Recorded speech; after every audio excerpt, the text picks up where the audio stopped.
Welcome to the Museum of Science. Thanks so much for coming out and joining us. The plants of the rainforest and the indigenous people who know them are indeed the keepers of many secrets that could transform our world. Chemical and genetic combinations that could unlock powerful new antibiotics, cures for diseases like cancer, and we know now effective treatments for many mental illnesses. The use of hallucinogenic plants has been traced back archaeologically at least 10,000 years. We know that people have been chewing coca leaves for over 8,000 years in Peru. And some scholars believe that the urge to alter one's consciousness is as primal as our instinct to satiate thirst, hunger, and sexual desire. But what's actually going on in our brains has only begun to be revealed in our time. The word psychedelic translates as mind manifesting. The term that was favored by Richard Evans Schultes, the father of ethnobotany, was entheogenic, which means generating the divine within. We are extremely privileged to have with us tonight 4 eminent scientists who are blazing trails in their fields, deepening our understanding of psychoactive substances, and altering perception of the role they can play in our society. First up, the ethnobotanist. Please help me give a warm welcome to Dr. Mark Plotkin.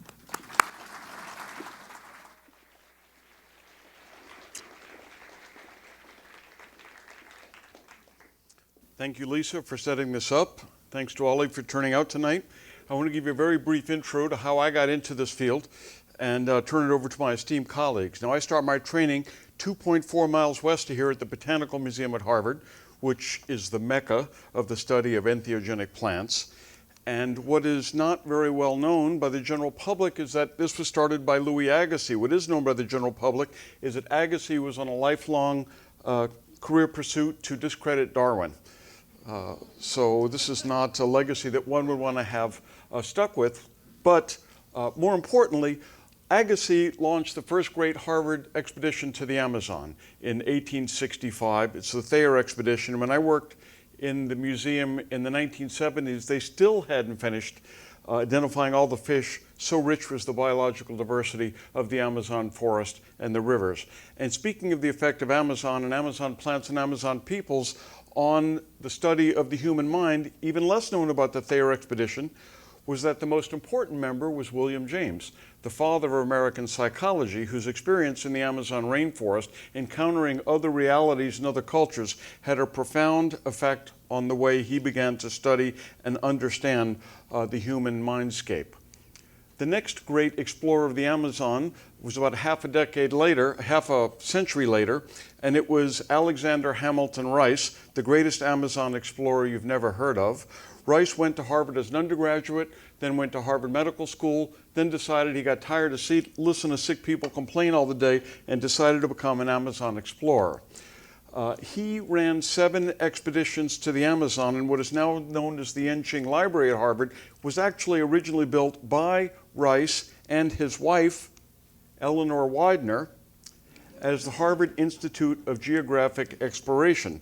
They met at Harvard's most important commencement ever, which I think was 1915, when Rice was receiving an honorary degree from Harvard for his exploration of the Amazon, met and fell in love with Mrs. Widener, who was there to open the library in honor of her son and her husband who had drowned on the Titanic. Mrs. Widener was one of the wealthiest people on the planet, and her money turbocharged Rice's career, and they began mapping the Amazon from the air. Harvard, in her infinite wisdom, didn't see a future in this, closed down the institute, and I guess Google Earth didn't get the memo that there's no future in mapping from the air.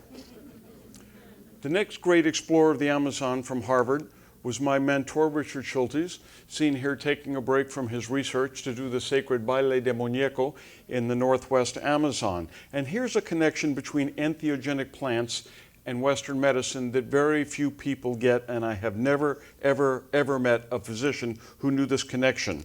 About 20 years ago, Schultes and his wife Dorothy were having dinner with Albert Hofmann, the discoverer of LSD, and Schultes' wife Dorothy took a pill bottle out of her purse, knocked some pills in her hand, and Hofmann said, "What do you got there, Dorothy?" And he looked at it and he said, "Oh, Viskin, you must have a heart problem. Did you know that all beta blockers, like this one here, Viskin, were based on compounds I extracted from the magic mushrooms your husband collected amongst the Mazatecs in Oaxaca, Mexico in the late 30s. So here is a whole class of drugs worth billions of dollars, more importantly, has saved millions of lives, based on an entheogenic plant from the Oaxaca rainforest, learned of by an ethnobotanist, but from indigenous peoples. So the focus here this evening is going to be on these entheogenic plants and the way they affect the human mind. But the point is, powerful plants known by indigenous peoples have already revolutionized medicine. And as you'll hear from my colleagues tonight, we stand on the edge of another revolution that is now just beginning to take place.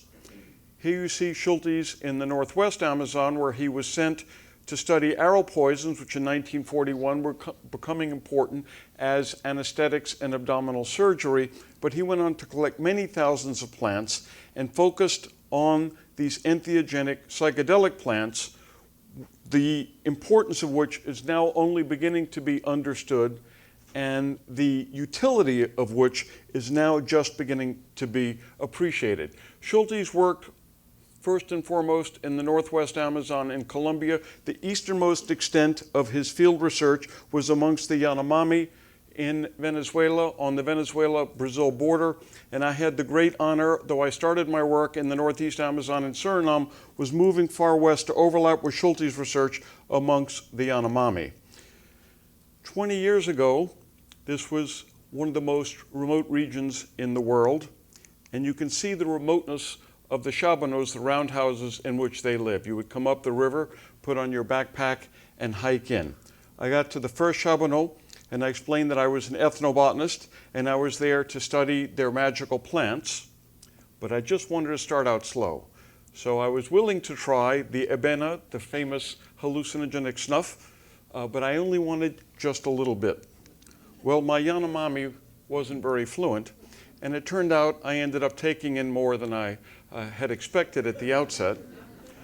And I then spent an extraordinary ethnobotanical afternoon with my newfound Yanomamo colleagues. Schultes always said, the difference between an ethnobotanist and an anthropologist is when the shaman passes you the pipe, the anthropologist says, no, I can't take a snuff of that, I'll lose my objectivity, whereas the ethnobotanist basically says, yee-haw.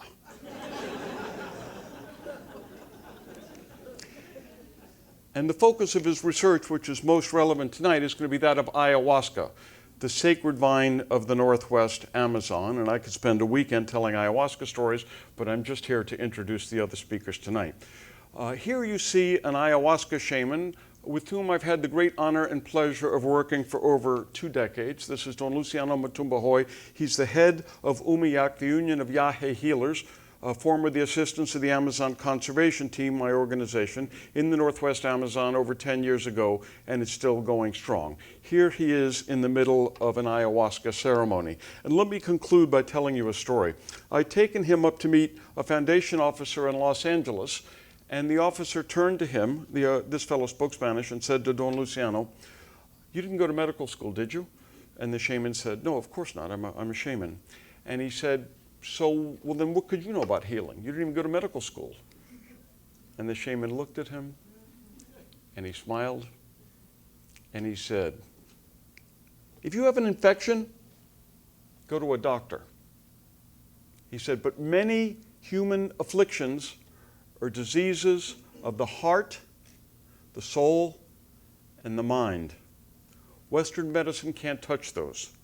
With my magical plants, I cure them." Thank you very much. Steve?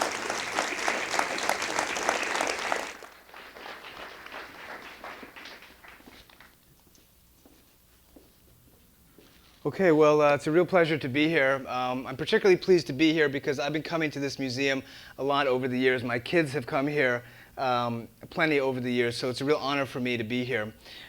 So today I'm going to tell a series of stories, but before I do, in terms of disclosures, I received my research funding from NIDA, the Hefter Research Institute, and the NYU School of Medicine.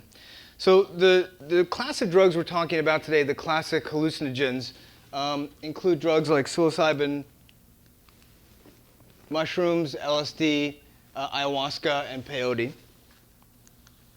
Now I want to start the story by starting at the city of Boston here. So Mark started with William James up there on the top left. William James was a philosopher turned psychologist. In fact, he was the founder of the field of psychology. And in the early 1800s, he was interested in spirituality and mysticism. And he noticed that these Skid Row alcoholics near Harvard Square were getting sober through religious conversion. And he was the first person to describe religion and mysticism as a treatment for addiction.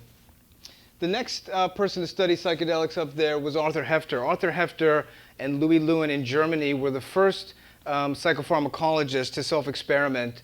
And they were experimenting with peyote. And Louis Lewin wrote the book Fantastica. That was actually the first term used to describe psychedelics. And I think all the terms are particularly poor, and that's actually my favorite one. I think it's more descriptive than any of them. Then we have Carl Jung over there. Carl Jung was a psychiatrist who was interested in mysticism. He grew up in a religious family, and he entered this deeply meditative state right before World War I, and this was in between sessions with patients. And he started to enter this very strange world, this mystical realm, but he really thought he was going crazy. He thought this was the beginning of schizophrenia. And so he wrote all this down. It later ended up being the Red Book, but he was so concerned about what was going on with him, he thought he was going insane. But he was one of the first people to describe the application of mysticism to treat individuals, and Freud very much did not want this new science of psychiatry to be linked in with religion. And so the idea of using mysticism as a therapeutic tool had to wait a while. We have Bill Wilson up here. Now, Bill Wilson was the founder of AA, and the part of AA that you won't know about is in 1934, Bill Wilson is hopelessly alcoholic. He has a doctor at Bellevue, William Silkworth, who says that, you know, you're really going to die if you continue to drink. And he ends up going to Towns Hospital. He takes a belladonna alkaloid.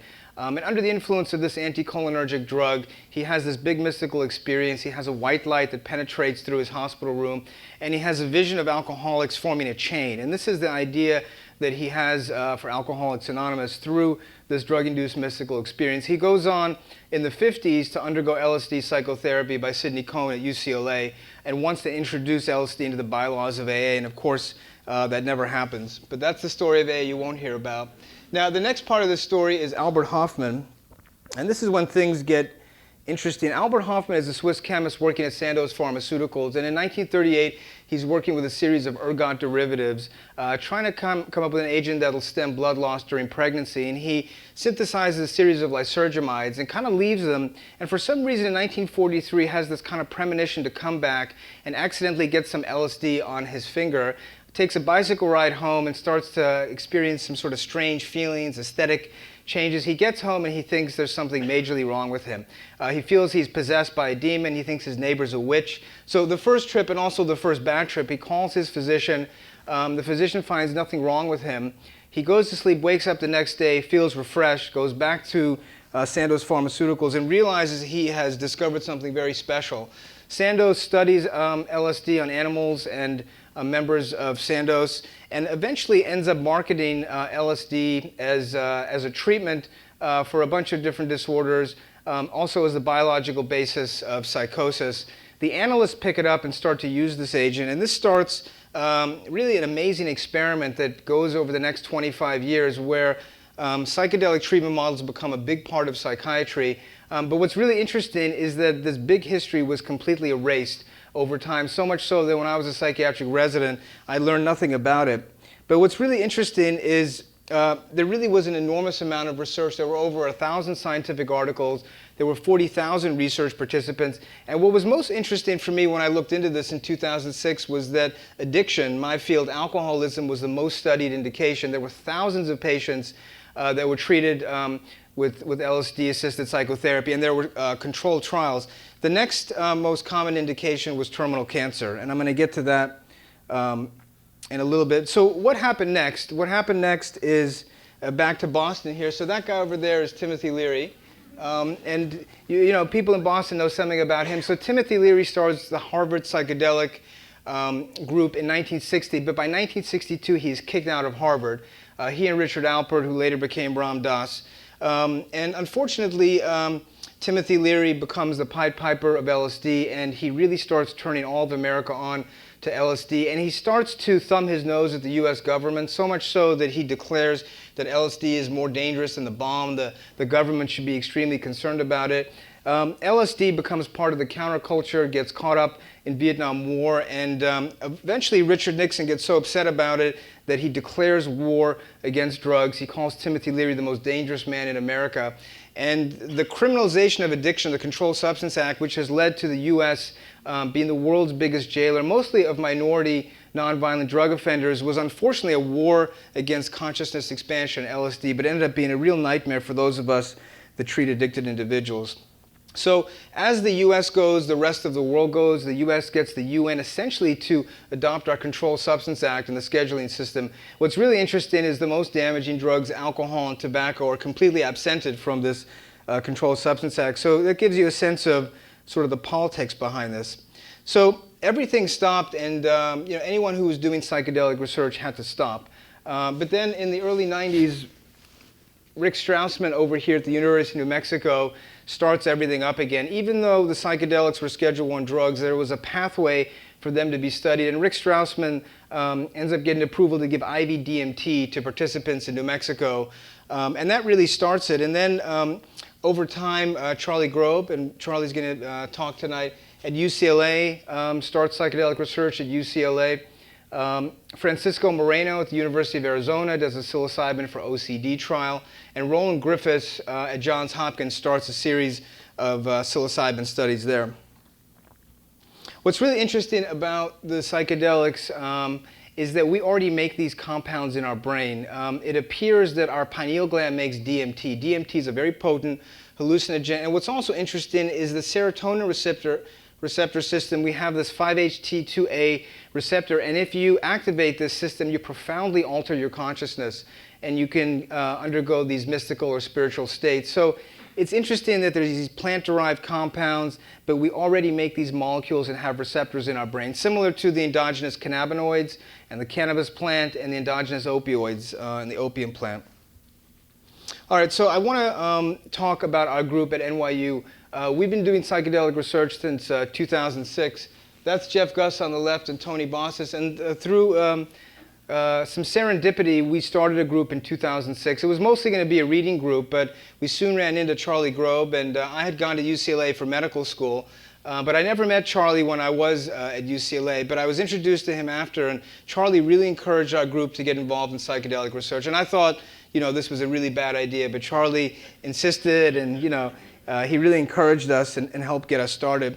So since 2006, we have completed a phase 2 clinical trial using psilocybin-assisted psychotherapy to help cancer patients that have psychological and existential distress. And I'm going to go over the data of that study. It took 9 years to complete, but we're finally done with it.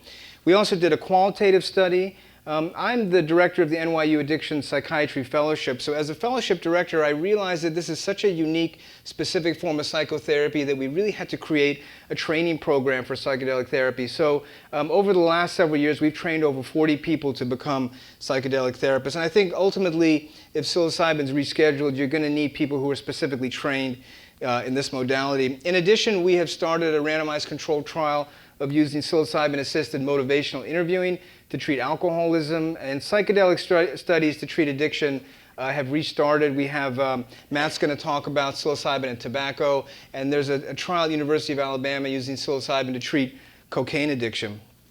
And the other trial that's really interesting that's about to start is a Johns Hopkins NYU collaboration administering psilocybin to religious professionals. The Good Friday experiment happened in the early 60s here at the March Chapel. Walter Pankey and Timothy Leary ran that. And Johns Hopkins has pioneered a series of trials giving psilocybin to spiritually oriented individuals, and now we're going to take a look at religious individuals. So I want to ask people, where do people want to die? Who wants to die in a hospital, in an ICU? Raise your hand. Who wants to die in a nursing home? Who would like to die in a hospice? So some people. Who would like to die at home with family members, having a good death? So unfortunately, in what's that? Badass explosion. Yeah, that's that's what happens to too many young people. So what's really interesting is that the human encounter with death in the United States has been assigned to medicine. The problem is medicine is not properly trained to help those that are dying. So too many people die in intensive care units. About 60% of people in America die in hospital settings, in settings like this. So one of the aims of this study is to sort of think about this construct of a good death. Cancer is incredibly common. About 1 out of 2 of us will get it over the course of our lifetime. And it's a really frightening thing to be diagnosed with. And the rates of distress associated with cancer are very high in terms of depression and anxiety and spiritual distress as well. So Eric Kast, this guy here, was an internist University of Chicago, and was really interesting as he was studying patients that had terminal cancer and pain syndromes. And this is before we knew anything about set and setting, about using psychedelics. He got some LSD from Sandoz, and he would come in the morning and he would ask his terminal cancer patients who were in pain, stick out your tongue. He would give them a dose of LSD and come back at the end of the day. And he did this hundreds of times. And what he found is, in addition to having an anti-pain effect, their patients report decreased depression, decreased anxiety, and decreased fear of death. It was mostly open-label research. Stan Groff over here and Walter Pahnke at Spring Grove also gave LSD to about 60 patients that had terminal cancer and anxiety. And it was open-label, and what they found were the same things. They were going to do controlled trials, but the Controlled Substance Act hit and everything stopped. So in the modern era, we've reopened using psychedelic treatment of patients that have terminal cancer. Dr. Grove will tell you about his study published in 2011, treating 12 cancer patients with a dose of 0.2 milligrams per kilogram. So I want to talk a little bit about our group at NYU in Bellevue. Our trial represented a really interesting collaboration between the NYU School of Medicine and the College of Dentistry. I'm a Bellevue guy. I've been at Bellevue for 15 years, but Bellevue was having difficulty giving psychedelics to minority patients who were dying. The long arc of Tuskegee, that minority patients really had to be protected from certain kind of research. So the dental school ended up opening their arms to us, and we did the study there, which was quite interesting.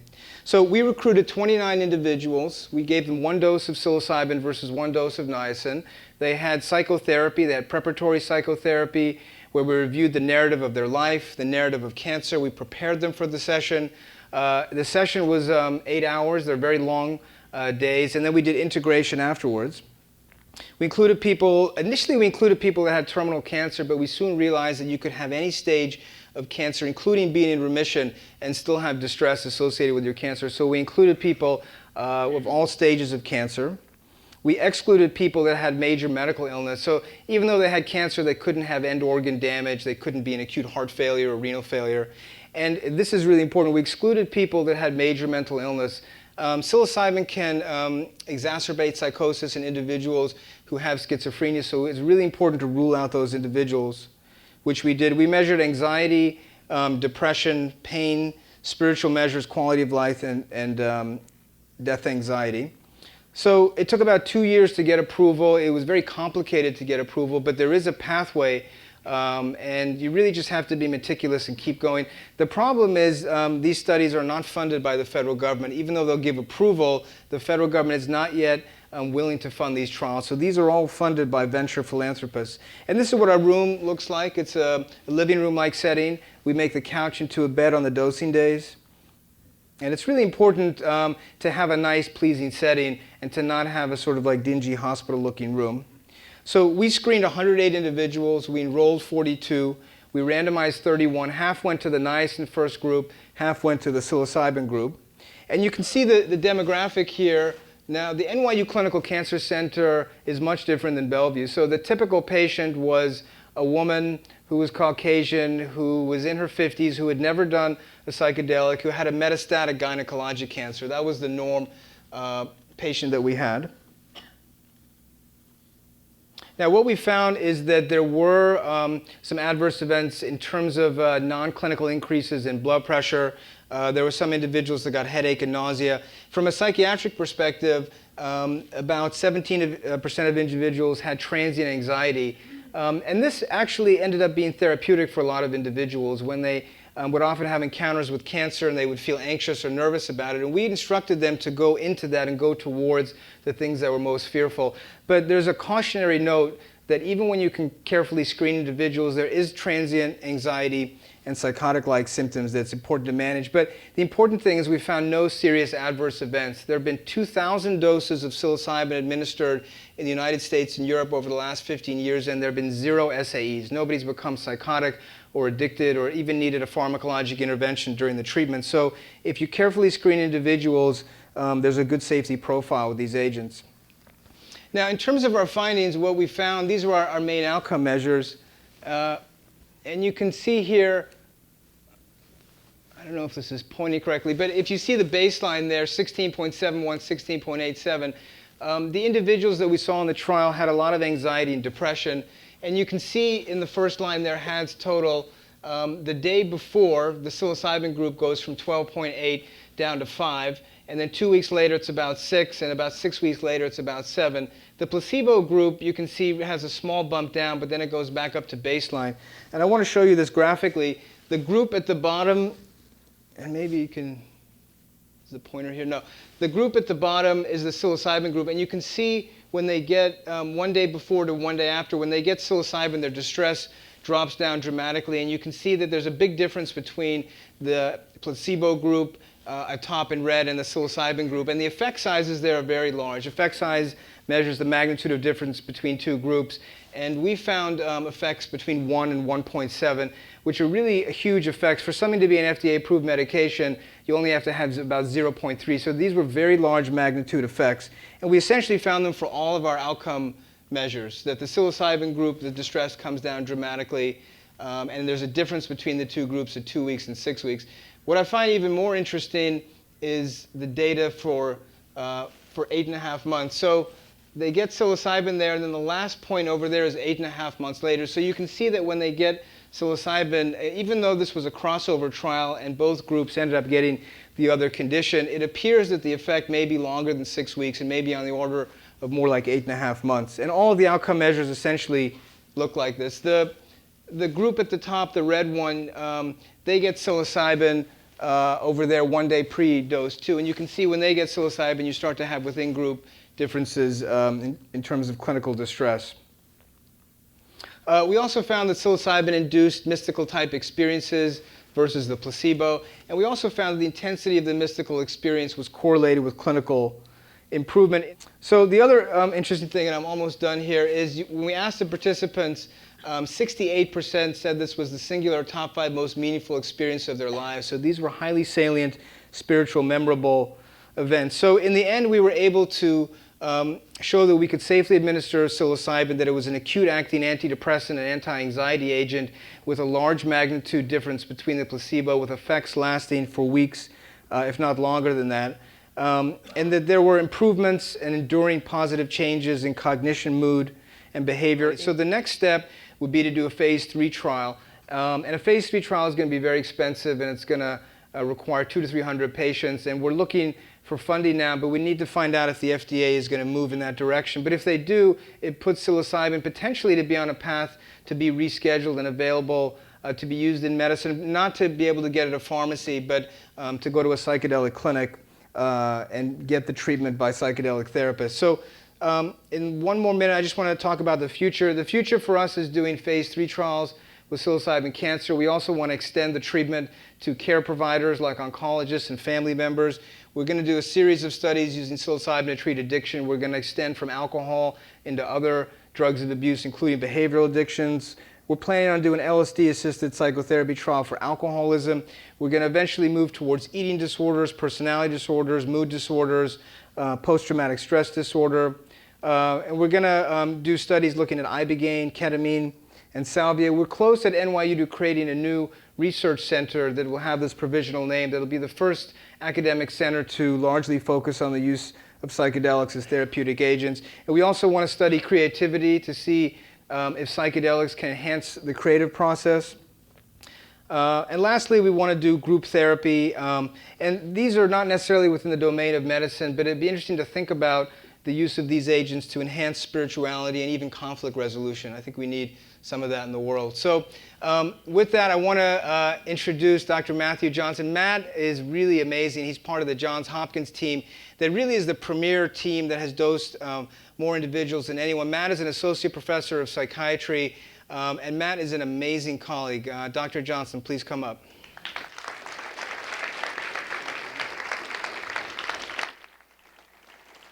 Thanks, Steve. Can you guys hear me? All right, I think we're good. Wow, I really can see no one here. This is pretty crazy. This is maybe like being on our couch on psilocybin with those blindfolds on. Let me get just a couple things set up here. One thing, I'm told that my sound is set up. You guys hear a ding? Nice. Okay, good. That's good. All right, cool. Well, oh, hold on. What's this? Okay, all right, now we're cooking. So I want to thank the Museum of Science for the invitation. It's so incredible that you decided to focus on this topic, and it's an honor to be invited, and it's great to present with these wonderful colleagues. And I'd like to thank all of you. Clearly, there's a lot of interest for this. I see all of these seats filled, so that's really awesome. You know, sometimes I tell people what I do in my job, giving people drugs of various types, and they really say, "You do what for a living, and who pays for that, and for what reason?" Like what? I'll break it down a little more what I kind of do in psychedelics and outside of psychedelics. So I'm a psychopharmacologist. I have a PhD in experimental psychology, focusing on psychopharmacology. That's the study of drugs that affect mind or behavior. I've been conducting academic drug research for 18 years. I've published over 60 scientific papers, 23 specifically focused on psychedelic compounds. I've been principal investigator for 7 NIH grants totaling about $6 million. I'm the director of the Johns Hopkins Behavioral Economics and Health Laboratory, where we use economic concepts to try to understand the decision-making that underlies addictive disorders. And we also use those same concepts to try to understand sexual risk behavior underlying addiction to things like cocaine, alcohol, methamphetamine. And to study a lot of drug effects, we administer drugs to people. And so basically, if you name the drug, I've probably conducted a study administering that drug, or at least likely a close cousin in the same drug class, from cocaine, caffeine, nicotine, tobacco, all of these different psychedelics I'll talk a little bit about, and also develop new treatments for addiction. So I hope you can see, I'm a drug guy. I study drugs, all aspects of drugs, the good, the bad, everything in between. I developed, went over that. And finally, aside from the scientific stuff, I'll let you know, clinically, I have served as a psychedelic session guide or a monitor in these sessions for over 100 sessions, often with extremely intense psychedelic effects, and you're literally there holding the person's hand and helping them through that experience. So first, safety. Safety is really primary in all the work that all of us are doing. Several years ago in 2008, I published with colleagues at Hopkins a paper which really proposed guidelines for this kind of emerging field. Like, how do you safely conduct psychedelic research in humans?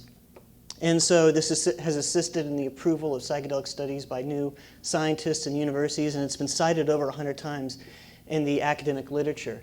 Now, there's two biggies. There's a lot more of this, but there's two biggies you got to think about with the safety of these compounds. One, as Steve mentioned, you don't want to administer them to everybody. Folks who have a predisposition or active psychosis, they can be harmed. The other biggie, and this is applicable to anyone receiving a high dose of these compounds, is the challenging experience, or the so-called bad trip. Okay, this stuff is gonna happen. You prepare people. You build a trust with them, you work with them, you have follow-up care. So these procedures are in place. This is the type of stuff that it's rare, but sometimes out there in unstructured settings, people panic, they become fearful, they do something stupid, and they get hurt. Those things are squarely addressed in the type of structured setting that we're talking about. And as part of that structured setting, we have, like Steve said, this isn't your typical research lab. Place you wouldn't mind hanging out for a day.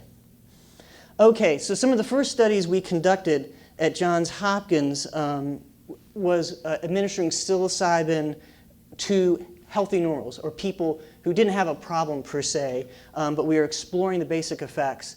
And so some of the things that have come out of this, a couple of papers exploring this work, is that it is indeed, as Steve mentioned, safe to administer in the structured type of setting.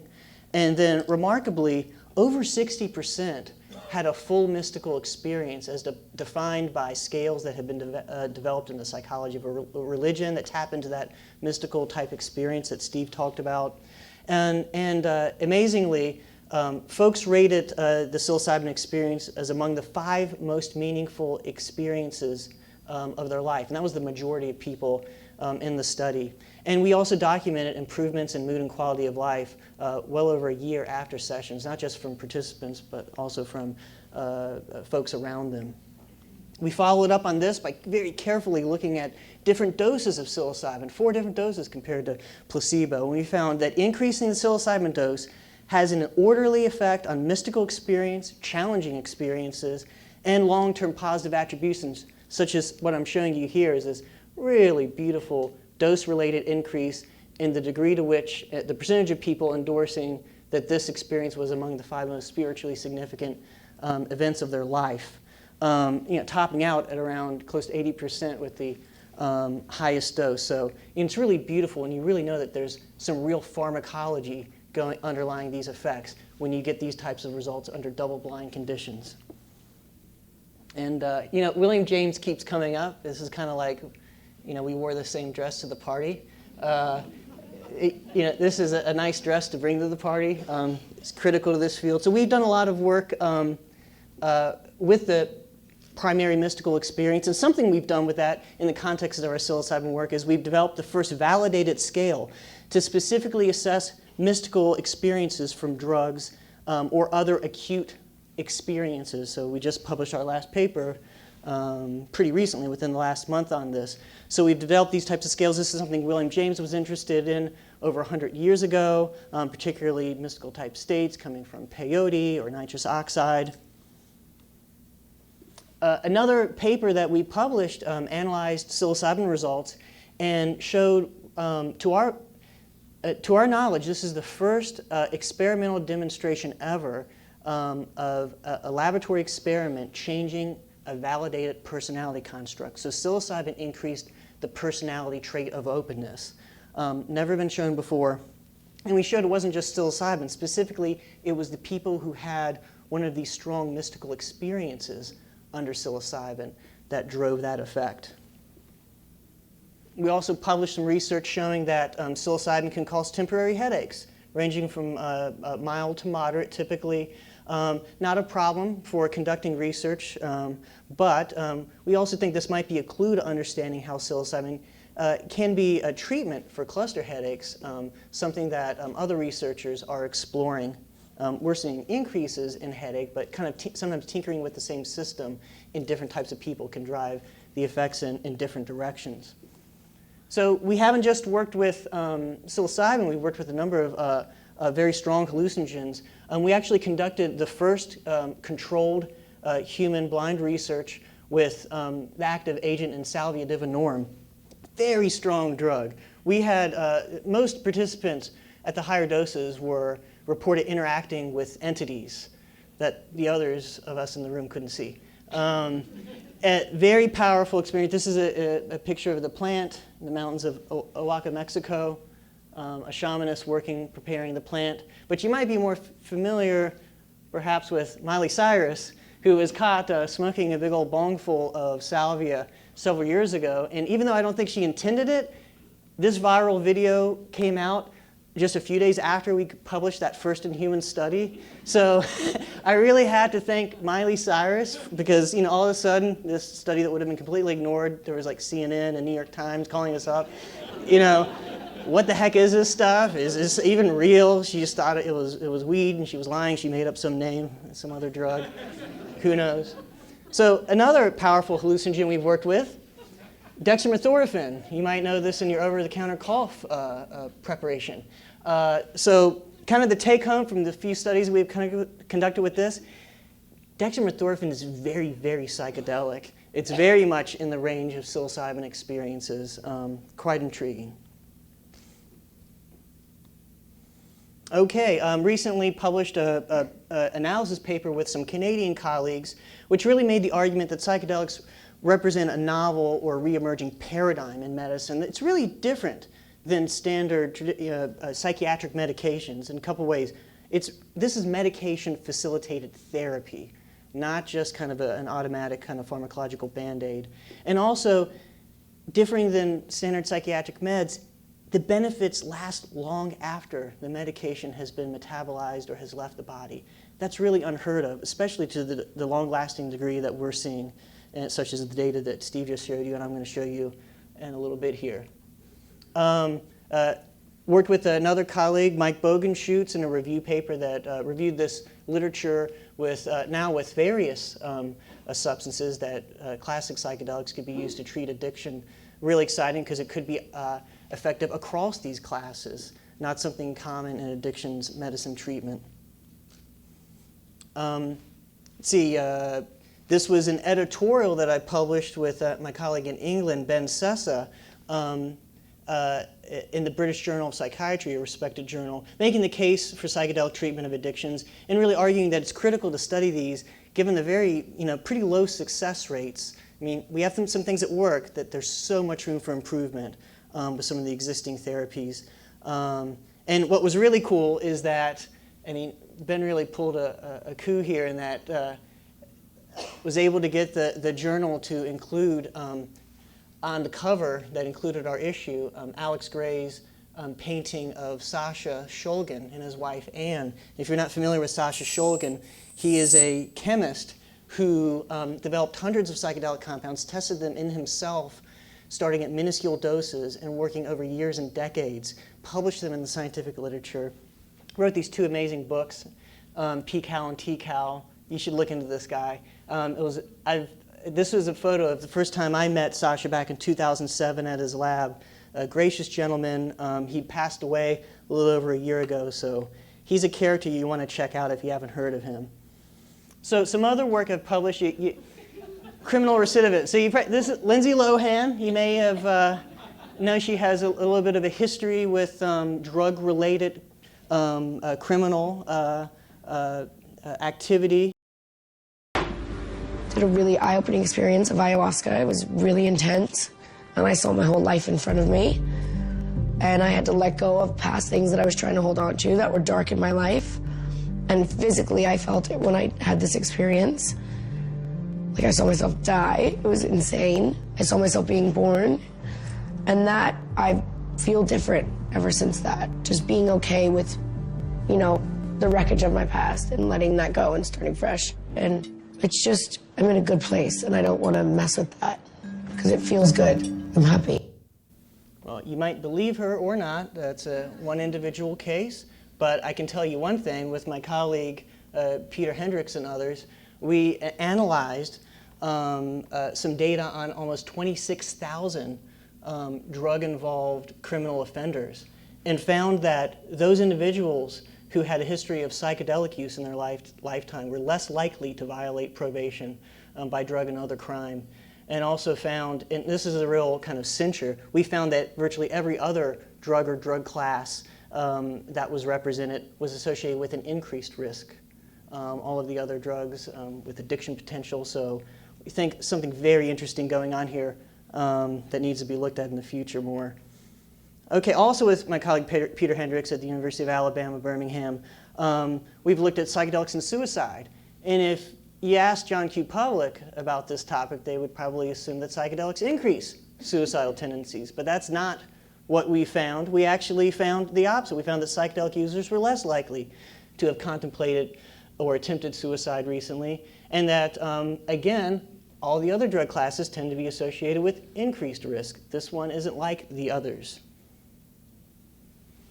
Okay, so now I'm going to jump to our cancer data. Steve's given you a great background on this, so I'll just jump to our study really quickly and our findings. We ended up with, in our study, 51 cancer patients. Their psychiatric disorders, about a third of them had depressive symptoms, about a third had anxiety, and about a third had both anxiety and depression symptoms. And half had tried medications for these things. In terms of the cancer, about 2/3 had recurrent metastatic disease, and the other third had a possibility of recurrence. I'm just listing you the types of cancers that were featured amongst the participants. These folks had a lot to be worried about. They're facing serious illness. Here's our basic study design. Everyone received 2 psilocybin sessions, 5 weeks apart. One was a very low dose. You can ignore the 70-kilogram thing. It's just body weight adjusted. It's basically 1 milligram, very low dose, essentially a placebo. That's what it was designed to essentially be, versus a moderately high dose. People had screening. We prepared them. People were randomized to be in this group or in this group. This group just received the high dose first, low dose later, vice versa for this group. There was a 5-week follow-up after each of the sessions, and then everyone had a 6-month follow-up. There were no serious adverse events attributable to psilocybin in the study. And here are our data. These are our 2 gold standard anxiety ratings. We see that people had clinically severe ratings of anxiety at baseline. This is the high-dose group. So this is after the first session. This group saw a drastic reduction in anxiety. This other group, they've only received the low dose. They see some improvement. That's probably due to the placebo effect, but also the high level of interpersonal support we provide. But then after the crossover, after both groups had received high-dose psilocybin, bam, they're down at the same level. Drastic reductions. And then this is unbelievable. I mean, it's just like the data Steve just showed you. You just don't see this. Same results 6 months later. We haven't been giving them a drug for 6 months. It's astonishing. You just don't see this. I mean, the closest thing we see is with like ketamine, where you see a response for a few weeks now, and that's considered revolutionary. And this is looked to be blowing that out of the water. Same thing with our other measure. Our depression measures right here are 2 gold standard depression measures. Same general pattern. These beneficial effects are lasting. Here, just showing you improvements in self-report ratings of well-being and quality of life after the low-dose, high-dose session, and then unchanged essentially after 6 months. If you don't understand the correlation graphs, don't worry. What I'm essentially showing you here is that the more mystical type the psilocybin experience was, the greater the reduction in anxiety and reduction in depression. Okay, switching quickly to the addiction treatment work. First, it's very important to let you know these classic psychedelics like psilocybin are very well known not to be addictive. They can be abused, meaning used in a dangerous way, like most things, but they are not addictive. But why do we think they would work? Where there's a very strong pool of data from anthropological evidence documenting that ceremonial psychedelic use amongst indigenous groups is associated with addiction recovery. And also there's this older research with using LSD to treat alcoholism, and the well-controlled randomized trials within that older literature showed a clear effect, a beneficial effect of LSD, doubling the odds of success for alcoholic patients at their first follow-up. So we went with smoking. We figured if it works for addiction, why wouldn't it work for tobacco nicotine addiction? So we didn't have much in the way of resources, so we started with an open label, meaning there was no blinding. Everyone knew what they were getting. Open label study in 15 folks. Probably don't have to tell you, but smoking is really bad. 500,000 people die in the US a year, 5 million worldwide attributable to smoking. Most people, at least in the US, who smoke want to quit, but even the best medications fail to help. The large majority of people remain smoke-free for even a year. But I know what a few of the people in the audience are thinking. Like, I know 1 or 2 cats out there, that love smoking when they're tripping on one of these compounds? Has anyone, I can't see, but has anyone known someone like you report? Not you, your friend. Some cats out there that love these. This cat right here ate a 1/4 ounce of mushrooms, told me she is absolutely loving. This is the mystical experience right here for her. I'm joking, but in seriousness, you know, it's very important that this is medication-facilitated therapy. It's not surprising at all that some people, you know, if the intention isn't there and the structure isn't there, you're not likely to get these types of effects. So it's not sort of an automatic kind of direct pharmacological effect the way some other medications may be working. So, important thing about our study participants, they smoked almost a pack a day. They'd been smoking for over 30 years. These are real smokers. It was a 15-week protocol. We combined it with cognitive behavioral therapy, not during the psilocybin sessions, but during preparation and follow-up. 3 psilocybin sessions over 8 weeks, moderate to high doses. First psilocybin session was on the target quit date.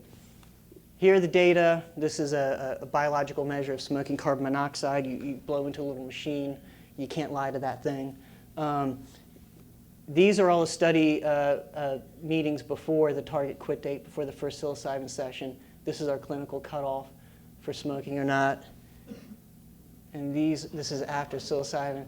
So this is what, yeah, we teach in like grad school. You don't need statistics to tell you you have an effect here. Yeah. And just to show you why we're so very excited about this, I don't want you to take this with a grain of salt. These data are drawn from different studies using different methods, so it's really not fair. But I just wanted to show you something to indicate why we're so excited.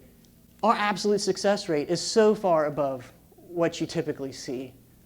We think something very special is going on. We think we're onto something. We published the results. It was widely covered in the media, including, I have to say, we absolutely do not encourage illicit use of anything in any way.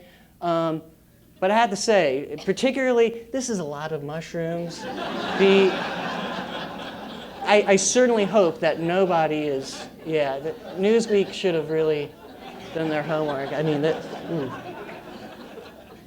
I don't know if you could use the fork and the knife after a few minutes of that. We published another paper from that study showing that mystical type experiences were related to success. I think you're probably starting to see a theme here. So related to success in the smoking cessation, say just like the personality openness change, just like the cancer, anxiety, and depression.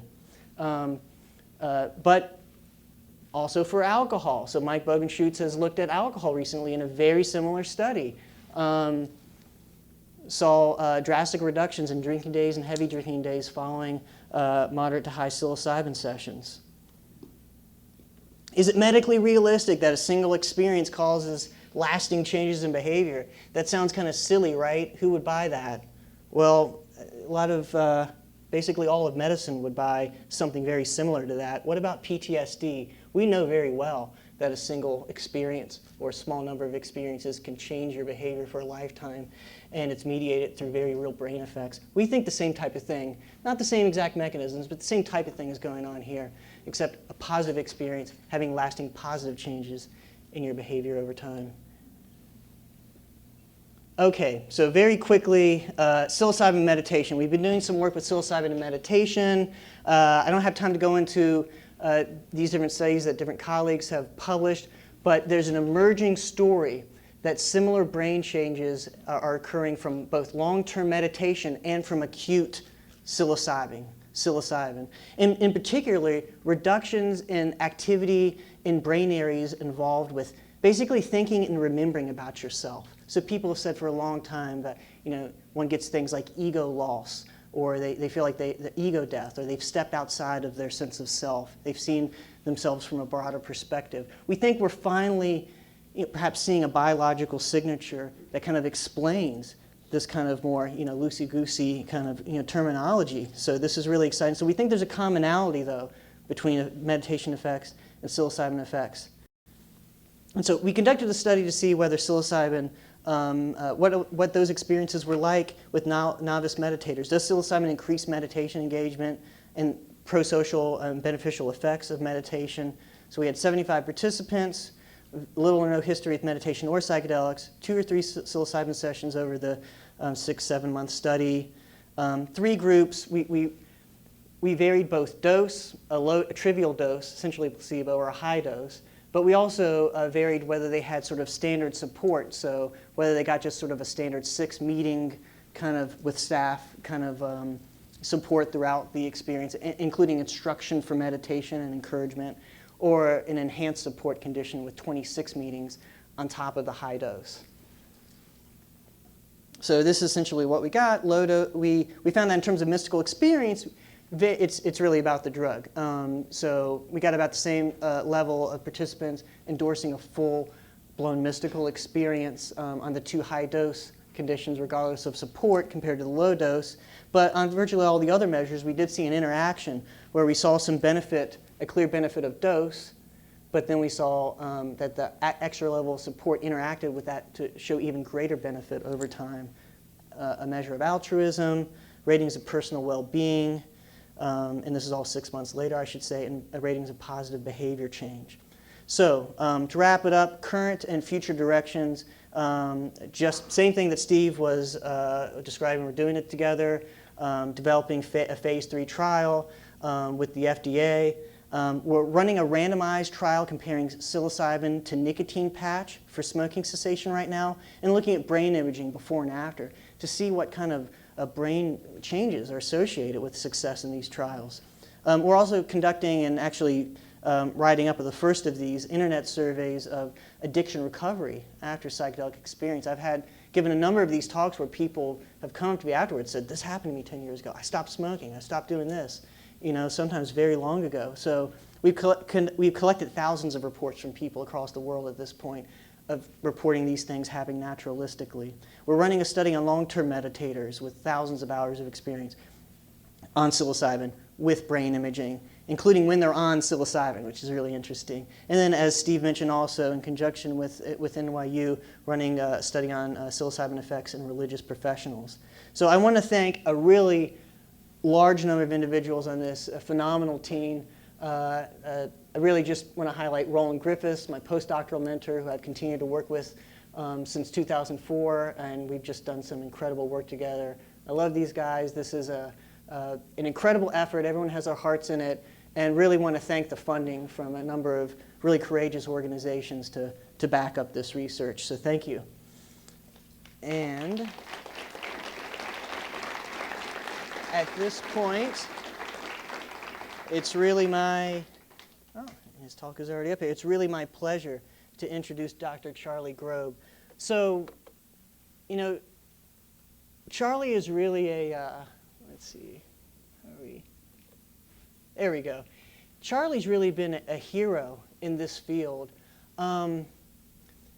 He got his doctoral degree back when essentially the rug was being lifted out, pulled out from under all of this psychedelic research. And he's really amongst a handful of researchers who, under very difficult circumstances, have kept this candle alive through the darkest years of the 80s and the 90s when there was really no support of any type for this type of research. So please help me welcome Charlie Grob.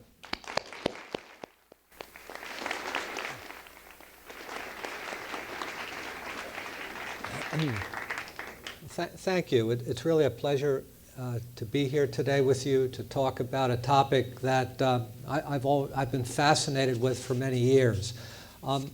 When we were preparing these presentations, Lisa asked me to talk about how I got involved in this area. So I guess it starts at the beginning, which is I grew up during the 60s. I went to college in 1968, and I tell you, it was a topic that you just could not avoid. It was there. It was all over. It was pretty overwhelming. And as a kind of a very young, somewhat curious, adventurous college kid, I felt I needed to check this out. But I very quickly realized that taking a psychedelic in a college dormitory room was not the ideal setting. So I put my interests aside, feeling this was not the right time, not the right place. few years later, I had left college for a while, I guess defined myself as many in my generation were doing, and I traveled a lot. Then I came back to New York. I got a job at the Maimonides Medical Center, a dream research laboratory, as the research technician who stayed up all night monitoring EEGs and recording dream reports.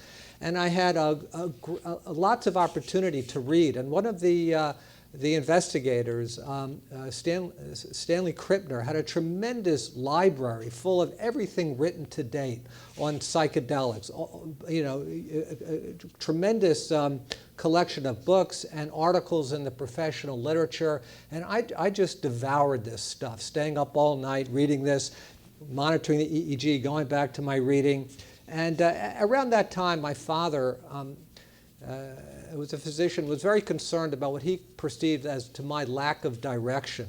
So he said, son, when you figure out what you want to do with your life, I want you to call me. I don't care what time of the day or night it is. I want you to call me and tell me what you've come up with. So one night at 3 in the morning, just reading this tremendously inspiring material, I got it. I knew what I wanted to do. I wanted to study psychedelics. So he said, call him any time. I called him. I said, Dad, I figured out what I want to do. He said, what's that, son? What do you want to do? I said, I want to study psychedelics. Why is that? I said, well, they're fascinating. There's so much we can learn about the mind-brain interface, about mental illness, and there are these remarkable treatment models that are effectively treating people for whom conventional treatments are not working. So he said, well, son, there might be something to what you say, but no one will listen to you unless you get your credentials. So I knew at that point I needed to go back to school. So I went back to school, went to Columbia, did all my pre-med, went on to medical school, and in the second year medical school we had an assignment. Everyone in the class had to select an article from anywhere in the medical research literature and create a summary and present it to the class. So I found Stanislav Graf's 1973 article in the International Journal of Pharmacopsychiatry on treating terminal cancer patients with LSD and DPT, dipropyltryptamine, another serotonergic psychedelic. And it was a remarkably moving paper. I was just really one of the most beautiful, brilliant papers I had ever seen. I put together a really good presentation. I was very excited. What kind of questions would they ask? What kind of discussion would we have? I gave my presentation. I think I did a good job. And then utter silence. This was like 1977, 78. This was a taboo topic. You were not allowed to talk about this. But so I kept my interest to myself. This was the days before PubMed and the internet. So every month, at the beginning of the month, I knew which day the new Index Medicus would come.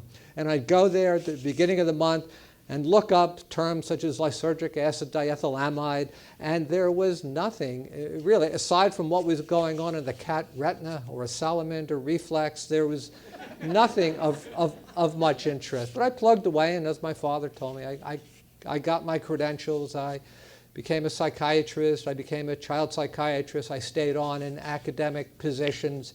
And then I was at Johns Hopkins for a number of years. And then I moved out west to the University of California. And I came in contact with some very, very supportive colleagues. First and foremost, Roger Walsh at UC Irvine, who I got to be friendly with and shared with him some of my disgruntlement about mainstream psychiatry.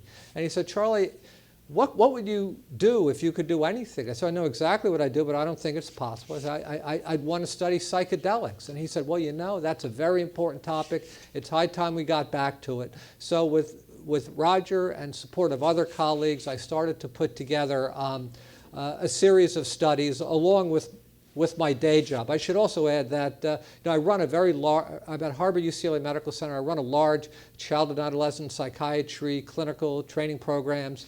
And I've tried, but there's no, I sit for all of our sessions along with my co-therapist, Alicia Danforth. There's no time during the week, so we do all of our treatments on Saturdays. We do Sunday integrative sessions, and these are long weeks, but very, very worthwhile. And over the years, it's been now almost 25 years since I've been involved in this field, I've managed to accomplish at least a few studies. And also, I want to also say how delighted I am to see this field take off and to see the work that Steve at NYU and Matthew at Johns Hopkins are accomplishing. And I'm telling you that the future looks very, very bright indeed. So I just brought a few slides with me. Of course, this first slide isn't, I had to amend it. I have received support from MAPS for my MDMA studies and the Hefter Research Institute for my ayahuasca and psilocybin work. So ayahuasca. So in the early 1990s, I made the acquaintance of Dennis McKenna, a ethnobotanist who's become a great friend. And Dennis told me about connecting with a Brazilian ayahuasca church, the União de Vegetal, or the UDV, who had encouraged him to put together a protocol to study the effects of ayahuasca in their long-term members. I should also say that the UDV received permission from sanction from the Brazilian government to use ayahuasca as a psychoactive sacrament for their religious ceremonies. And this is actually the first time since the year 395 AD, when Alaric the Visigoth sacked Eleusis, that it was permitted by a governmental body that non-indigenous people had permission to use psychedelic for religious purpose. So a tremendous precedent was set. The UDV had done remarkable work, but they were great believers in science, and they wanted to see the science. So along with Dennis, we developed a protocol, went down to Brazil to study this, the use of ayahuasca. Ayahuasca, for those who don't know, is a decoction of two different plants, one containing DMT, the Psychotria viridis, another containing Harmala alkaloids in the Banisteriopsis caapi.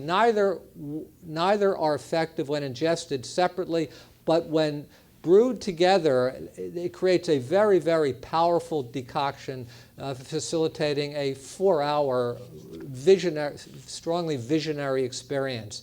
And the UDV took ayahuasca twice monthly in the first and third Saturday evenings of every month, only utilized it within the context of their religious practice.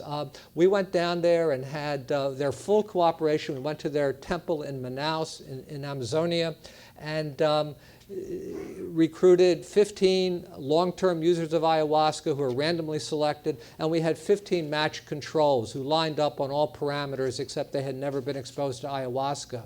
We did basic medical workups, psychiatric and psychological workups, looking at such phenomena as neuropsych function, personality testing, and we did very, very extensive interviews with our subjects, and we did an experimental session where we drew bloods frequently, blood pressure measurements, to really assess for acute medical safety and also long-term medical and psychological outcomes. And we got some great results. We published in a variety of places in the medical and neuroscience and the ethnobotanical literature. And it was a very, very rewarding experience. I'll tell you one example was, we were faced with this dilemma. Mark had alluded to it. What do you do when you go down into a remote area and you're studying the use of indigenous plants among the people there, and they invite you to participate in a ceremony? Do you turn your back on them? I thought that was rather rude. So I didn't want to hurt their feelings, and I was also intensely curious to see what this would be. So I attended their ceremonies, and they were quite remarkable. There was a very, very solemn, very, very disciplined, structured, the congregation facing a few of the maestries, they singing individually their religious songs, maestries giving sermons, dialogue between the maestries and the congregation. For the first ceremony I attended, there was this active dialogue going back and forth at about the 3-4 hour point between the maestri and the congregation, and my Portuguese wasn't that good. My interpreter had lapsed off into silence, and I felt I need to understand with what this dialogue is. It'll help me better understand what are the effects of this compound. So I asked her what they were talking about, and she said, well, what they're talking about is how important it is when you say you'll be someplace at a certain time, you be there. And I thought, whoa, this is South America, not known for punctuality, I guess.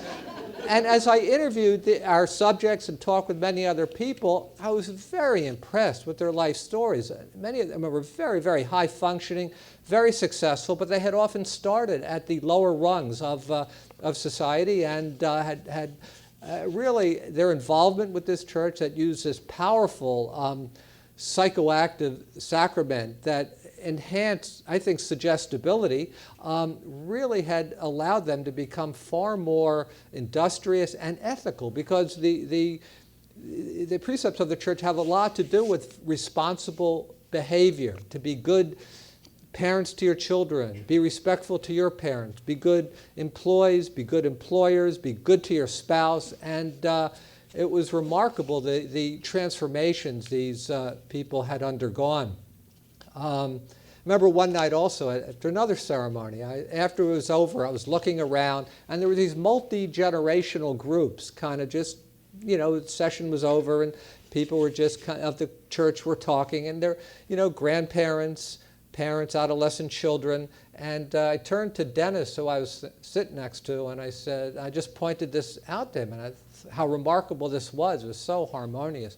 And he said to me, that's right, Charlie. It's just like the Mormon Church, only on psychedelics. So I was very impressed. So I could tell stories all night, but I know we have some time limits, and I got other stuff to get to. This was in our in the temple that they allocated.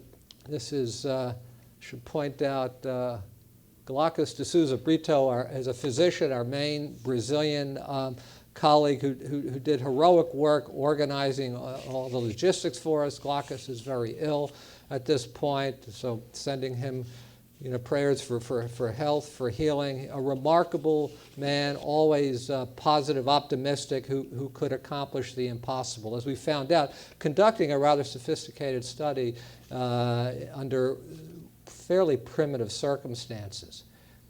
So just some other, we did electrocardiograms, we had intravenous catheters, drawing bloods every 20 minutes, looking at blood pressures, some other measures as well. And here's Dennis sitting to my right, and Jace Calloway from the University of Kuopio in Finland, who published a fascinating paper from our study looking at serotonin platelet transporter upregulation, which we think is a very interesting phenomenon. We're looking forward to that being followed up on.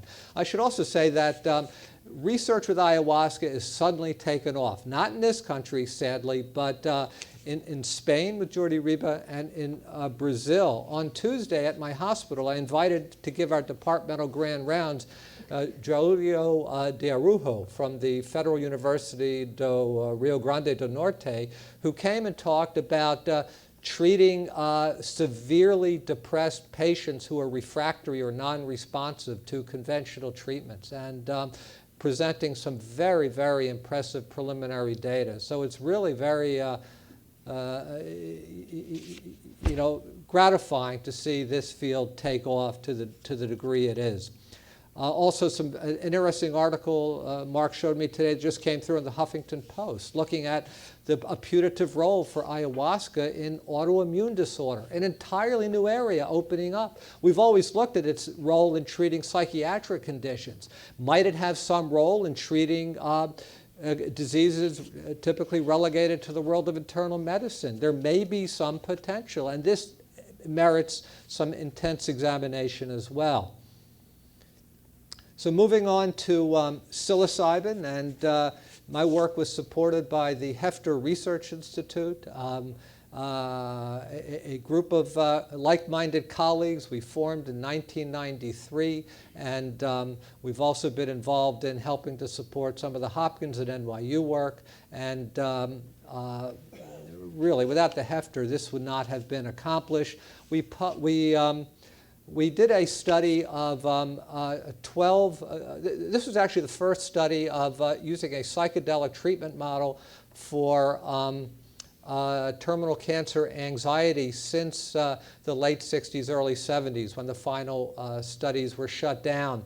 And we went to the FDA with a proposal to work with a high-dose psilocybin model. They said, hold up, no one has worked in this area for many decades, go with a more modest dose. So we went back and forth, and we settled upon a moderate dose of 0.2 milligram per kilogram, not as high as Steve and Matt's dose, but still high enough to yield some impressive findings. We published in the Archives of General Psychiatry, has the highest impact factor of all psychiatric journals. It's gotten excellent reception by the mainstream field. And again, speaking to the mainstream, I feel is really critical. You know, for years and years and years, the community was talking to itself, but now it's time to get out there and present our work. And we have some wonderful work, especially the Hopkins and NYU findings, to present to our colleagues far and wide who are becoming increasingly interested in what we're doing. We treated 12 subjects. Curiously, 11 of the 12 were women. I'm not sure how to explain this. We certainly screened a number of men, but for whatever the reason, it was the women who stepped up in the end to do the study. And we got, here's our article in the Archives of General Psychiatry. In 2011, the study was done between 2004 to 2008. Very difficult study to recruit for. It took a long time. Many individuals who were interested were really not well enough to come into the hospital and to kind of go through all of the workup we needed them to do. My first research nurse, Mary C. Haggerty, was quoted in a local alternative paper, as saying that we're looking for healthy dying people. So, I don't know. So I would also say that all of our subjects have passed on by now. We looked at depression inventory. We found acutely not much of an effect, but if you look over time, a sustained improvement in mood that reached significant proportions at the 6-month point, which for such a small n, we were surprised and gratified to find significant. Certainly a trend towards improved mood. And the Hopkins and NYU data using a higher dose with more subjects are finding certainly a stronger drug effect. We looked at the Spielberg State Trait Anxiety Inventory. We found the state findings, meaning what's your anxiety right now in this moment, not to be that change over time, but looking at trait, very interesting. This is how you see yourself in an ongoing manner. And we found a sustained improvement, lessening of anxiety, reaching significance at the 1 and 3 month periods, but sustaining for the entire 6-month follow-up. So with this study, we found, I think, quite positive results. Really, first and foremost, we established feasibility. We could get all the regulatory sanctions. It took years, but we got them all. We were able to raise a sufficient funding. We did it on a very, very tight budget, but we were able to come up with what we need, and we were able to conduct the study safely, no adverse outcomes, and as the icing on the cake, we found some indication of efficacious outcome. I'll give you one story of one of our subjects. This was a woman entirely naive who, the model was we had them in a nice room, eye shades, headphones. I checked in every hour to see how they were doing, do a blood pressure, ask them what they're doing, but mostly wanting them to go as deeply as possible. This woman, after the first hour, nothing happening. Second hour, nothing had happened. Third hour, nothing had happened. I'm thinking this is her second session, and all subjects were their own controls. The order was randomized, what they would get, either the experimental drug or the placebo, but they get one of each. This is her second session. I was fairly sure that she had gotten a placebo the first time, and I'm concerned that could the research pharmacist have made a mistake? Could she have given me a second placebo? Because after the 3-hour point, she's telling me nothing is happening. So I told her, so we went in for another hour, 4 hours. still nothing was going on. So I said to one of my residents who was working with me as a co-investigator, I said, and I had him in charge of the music, I said, I think the music you're playing is too mellow. Don't you have anything with a little more oomph to it? So he said, well, not up here, but in my car I have Dead Can Dance. So a lot of dissonance, driving, intense. Oh, that's perfect. So go get it. He pops it in the CD, goes down the parking lot, gets it, pops it into the CD player. Within minutes, the floodgates had opened. She was sobbing and sobbing, but I just let her go through her process, assuming that she was crying about her limited life expectancy. But when I checked in at the hour point, it was nothing like that at all. She was crying because she had a vision of her father who had passed away many years before. And she said she and her father loved each other very much, but they were very constricted. They could never express themselves. So the tears were communicating with her father and finally expressing to him how much love and appreciation she had. And I was very moved by that report. We had other situations like that. We had another report of a woman who had powerful and pathogenic experience to her husband. Her life improved noticeably in her remaining time, became no longer a recluse, but went out, socialized more, went to the concert, which she loved. And we really saw in a remarkable way how it impacted the course of somebody's life. So MDMA, also in the early 90s, with the support of MAPS, we did the first phase 1 MDMA study with normal volunteers. We treated 18 subjects, each coming in for 3 sessions, 2 different dosages of MDMA, one a placebo. The order was randomized. We had one individual who had a very rough time. His first session, he got very anxious, kept telling us, you know, taking X in a hospital setting, I'm picking up all the bad vibes in a hospital, man, this is not cool. And I said, you know, part of your agreement was to stay here all day and all night for safety's sake, but when you leave in the morning, you don't have to come back for follow-up workup or the 2 follow-up sessions. So he elected to drop out of the study. We felt since he had dropped out, we felt we needed to break the blind to see how much MDMA we had given him, and to our utter amazement, turned out to have been a placebo. So never underestimate the power of the placebo response. There were no adverse psychological events with MDMA. We did have 2 high blood pressure reactions. One was a telling story on a relatively high dose, a young man who had his 3rd session, so he had the active drug on at least one other occasion, tolerated it well. On the 3rd occasion, his blood pressure jumped from 120 over 80 to over 210 over 120, and boy, my blood pressure started to go up at that point. We treated the blood pressure, and I said, you know, something must be different about today. And he said, yeah, there is. I didn't want to bother you with the detail, but he tells us to get to the hospital early because we started early in the morning. He stayed at a friend's house who lived close to the hospital. His friend had a cat. He was allergic to the cat. He developed problems with breathing, so his friend said, oh, here, try some of my asthma medication. You'll breathe better. So it points out to us the relative risks of adverse drug interactions and the dangers that young people, you know, may take, or people of whatever age, but particularly young people who are into this whole recreational scene, about mixing drugs and mixing these kinds of drugs with prescription medication or over-the-counter medication. There are some potential problems that can ensue. So we did the phase 1 study in the early 90s, and then more recently we've developed a new study looking at the use of an MDMA treatment model in adult autistics with social anxiety. My collaborator for this study is my co-investigator, Alicia Danforth, who has done who I've worked with for years and who is indispensable to my operation. And we published a rationale and the methodology in Progress in Neuropsychopharm and Biological Psychiatry. It's in press. It'll be out, I think, very, very shortly. I'll run you through a little bit of the structure of this. We're not treating autism. We're not seeking a cure for autism. You know, we see autism as a neurologic variant, and there is no cure per se, but many autistics are overwhelmed and made terribly dysfunctional by their flooding social anxiety, for which there are no effective conventional treatments. So we developed an MDMA-assisted therapy model. We are going to recruit 12 participants. We've treated 9 so far.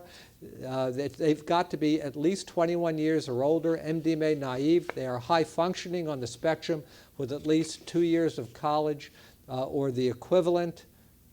It's a randomized, double-blinded, placebo pilot study. Subjects are randomized either into the active drug group, they get 2 sessions, or they're randomized into a placebo group, and it's double-blind, so we don't know either. They get the same preparatory therapy, the same treatment sessions, the same integrative therapy, the same 6-month follow-up. If at the end of the 6th month, if they've hung in there with all the data follow-up, and that we break the blind and we find that they've been randomized to placebo, they're eligible for 2 open-label MDMA sessions.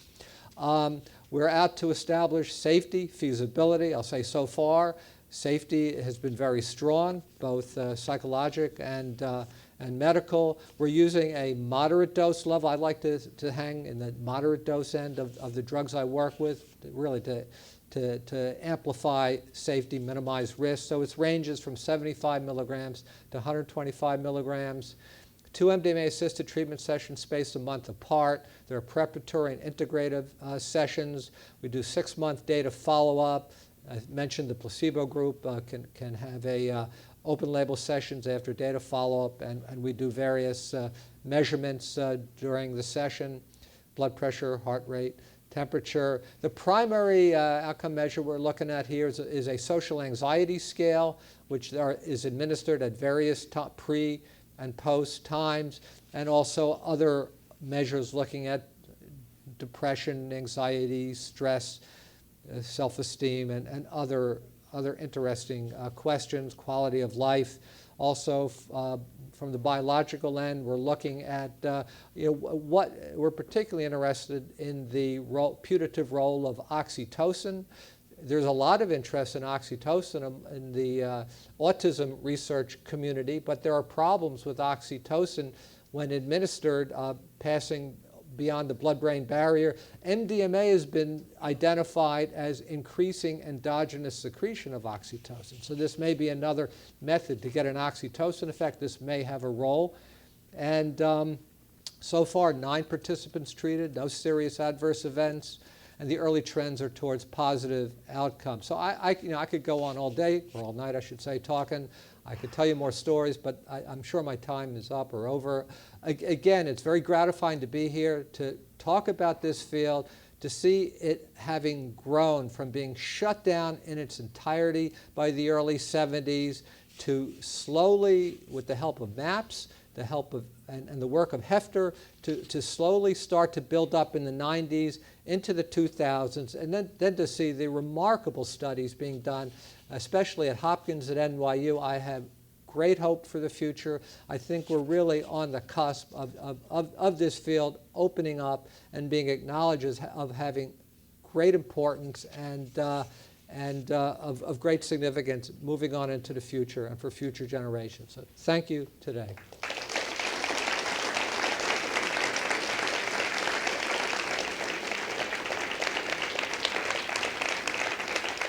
So I think now's the time. I'm going to invite the other speakers to have a seat, and we're going to do a little Q&A, and then we're going to open it up to the audience.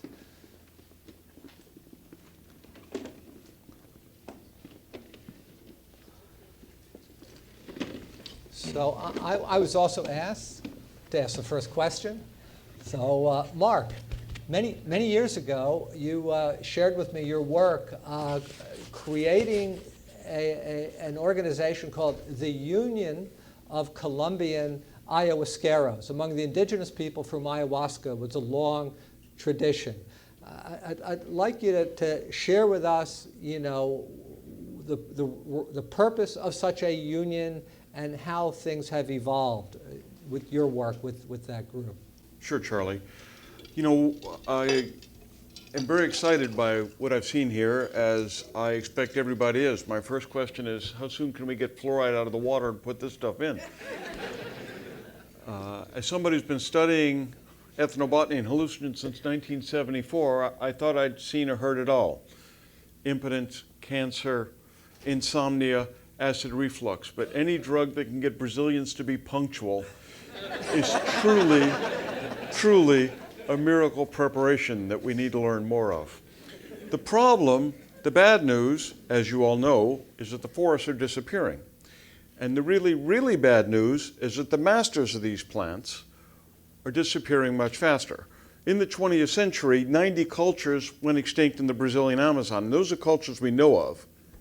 None of their ethnobotany was documented. And we can only imagine how many more disappeared in the meantime. Now, all of these substances you're showing, Salvia divinorum, ayahuasca, magic mushrooms, were first learned of not by ethnobotanists from UCLA, Harvard, Yale, Cambridge, or Oxford. They were learned of from real geniuses, which are the shamans themselves. So I'm heartened by the results you guys are presented, but I'm very depressed by the fact that these shamanic cultures and shamanic traditions are disappearing much, much faster. There is some good news. I run the Amazon conservation team. When I got in this business 30 some odd years ago, there were groups like the World Wildlife Fund that I started working with. It was all about protecting rainforests, plants, and animals. And there were groups like Survival, International Cultural Survival here at Harvard, devoted to focusing on these shamanic cultures. But they never talked to each other. So when I established the Amazon conservation team 20 years ago, it was to protect rainforests and rainforest cultures, because you can't have rainforest cultures without rainforests, and I think you really can't have rainforests without rainforest cultures, who have the biggest stake, material, but spiritual as well, as you gentlemen have demonstrated in scientific terms. We set up the Union of Yahe Healers, UMIYAC, specifically established to protect not only the plants, but the knowledge of how to use these plants, from which virtually all of this research got its start. 10 years on, it's flourishing. Not only do we have shamans, but we have shamans' apprentices. Of course, every time I give a lecture in Berkeley, everybody wants to sign up for the program.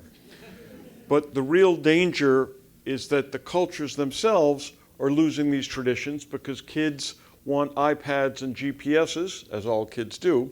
And what we've done with UMIYAC is set this up so that the kids who learn the healing traditions get the iPads and the GPSs to plot the location of these plants, these sacred groves, and protect these cultures. It's not the microchip or the medicine man. The sweet spot is somewhere in between. So what's missing here tonight are the shamans.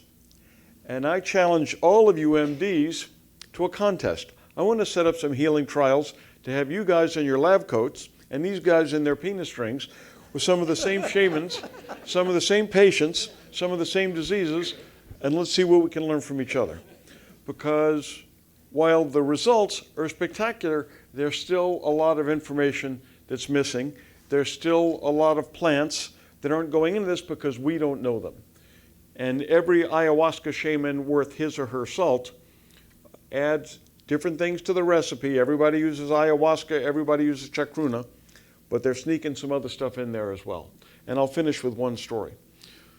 I had some colleagues who went to Nigeria to study diabetes. I'm Jewish. Both my grandmothers died of diabetes, so I'm obsessed with diabetes.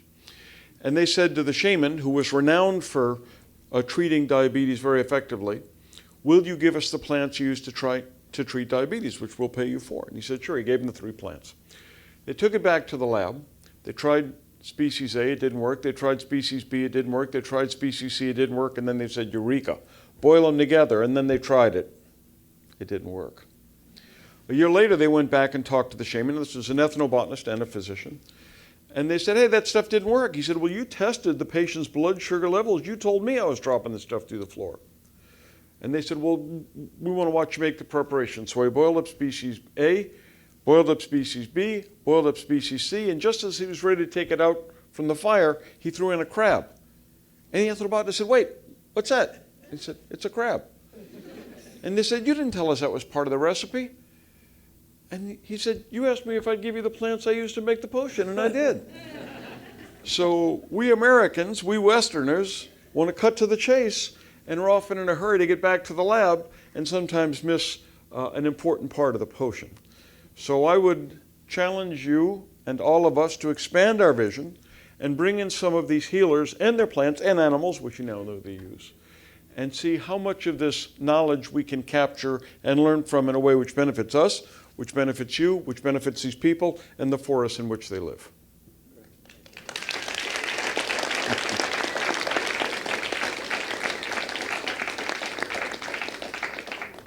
So I would like to ask our physicians on the panel, if you could wave a magic wand and cut all that red tape, how would you start to bring this to the masses, and what diseases would you start to focus on? Well, one needs a lot of patience to work through this process. I've been at it for 25 years. The process is moving quicker than it did, but we have to be very respectful of the regulatory agencies. We have to establish good rapport, and we cannot offend them in any way whatsoever. We also need to be very careful about safety issues in the public and abuse liabilities, and this opening up too rapidly and people wanting to jump in and who get then involved in unsafe situations. But in terms of applications, some of the strongest work from the 50s and 60s showed remarkable efficacy in treating alcoholics. Matt and Steve are involved in such projects. Obsessive compulsive disorder. No one has looked at eating disorders. We also talked earlier about autoimmune disorders. That has never been touched. And these are areas longing for an application. I mean, I think we need to recognize perhaps we've come to the limits of some of our conventional mainstream pharmaceutical industry supported models, and we need to look beyond Prozac and see how this treatment model, when conducted under optimal conditions with optimal safety parameters in place, what might the outcomes be? I think we might be very impressed. Yeah, I think it is important not to get to oversell the data and to say that this is a cure or it's going to be the most amazing thing ever. It's really important to follow the science. I think I'm very excited to do the alcohol trial because the data is the strongest there. I'm an addiction psychiatrist. But having done the cancer-related research, there really is something interesting going on there. In the beginning, I really thought that all of the participants to our trial had been planted because they kept saying things that I didn't quite believe, that soon after taking the psilocybin, or what we thought was psilocybin, they felt so much better. They had decreased death anxiety, their depression was better, and it lasted for not only the next day, but weeks and then months. And I really puzzled, wow, this is hard to kind of understand. But when we did about 30 individuals, we all had a sense, wow, there's something interesting and special going on here, and we don't have any treatments that deal with death anxiety or existential distress. So there seemed to be something particular about that. And when you put all the data together between UCLA, Hopkins, and NYU, you have 80 individuals who've been in rigorous controlled trials.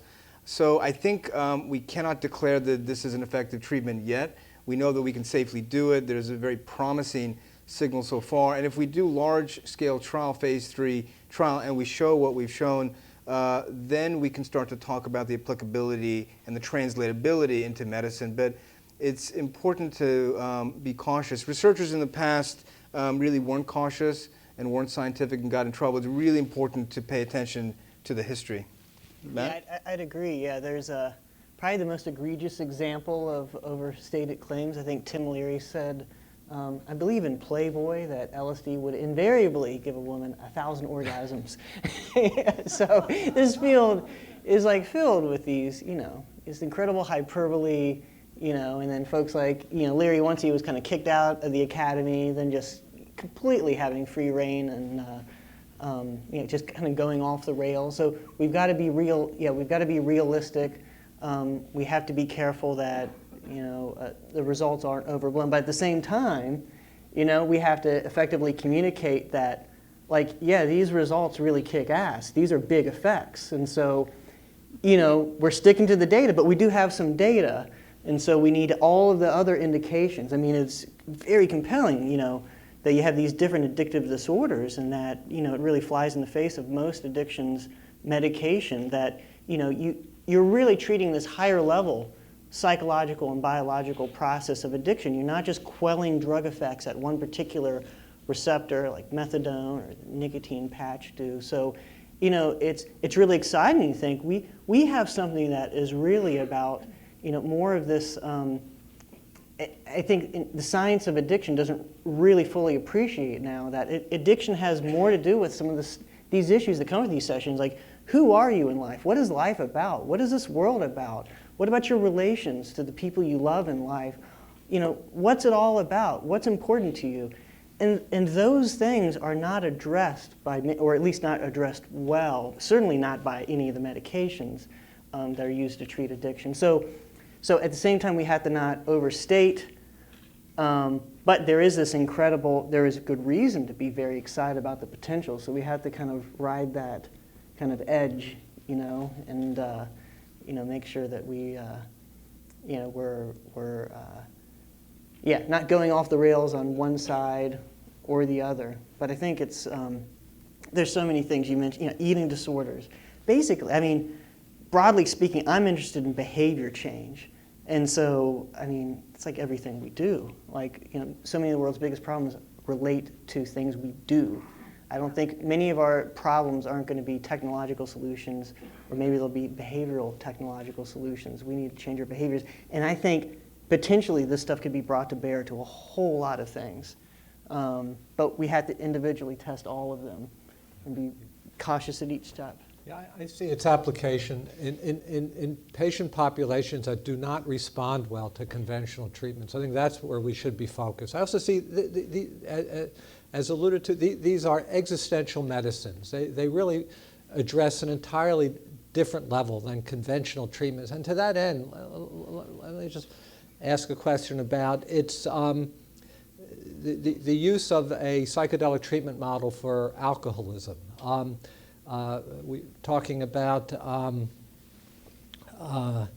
William James, you know, the founder of American psychology, once said the best treatment for dipsomania, the old term for alcoholism, the best treatment for dipsomania is religiomania. So I'd like to ask you guys, especially Matt, who's been doing this work with Roland for some years now at Hopkins, looking at the spiritual dimension, to what degree does the spiritual experience determine treatment outcome from your work and from the work of your predecessors back in the 60s, like Walt Pankey and Stan Groff, Bill Richards? Yeah, it seems to be the one underlying theme that the data keeps jumping out and telling us, even when we're not necessarily looking for it. I mean, in the you know, the change in personality structure, the success in cancer, anxiety and depression treatment, addictions treatment.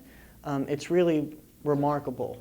And one concern I have in going forward is that we appropriately kind of frame what we mean, and this is really hard, by these kind of spiritual effects.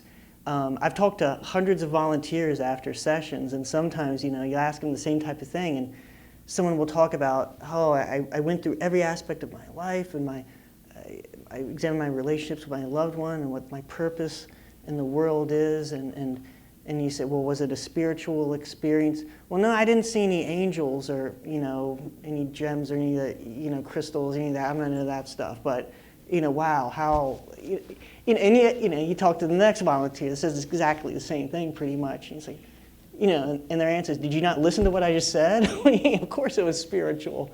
What else would you say? So there is a huge, we have this, our society has moved, a lot of folks have moved from this, you know, from religious to, you know, spiritual but not religious. But then we have, you know, plenty of folks that sort of in that spiritual category, they lump, you know, a lot of woo-woo and stuff they think is a bunch of baloney.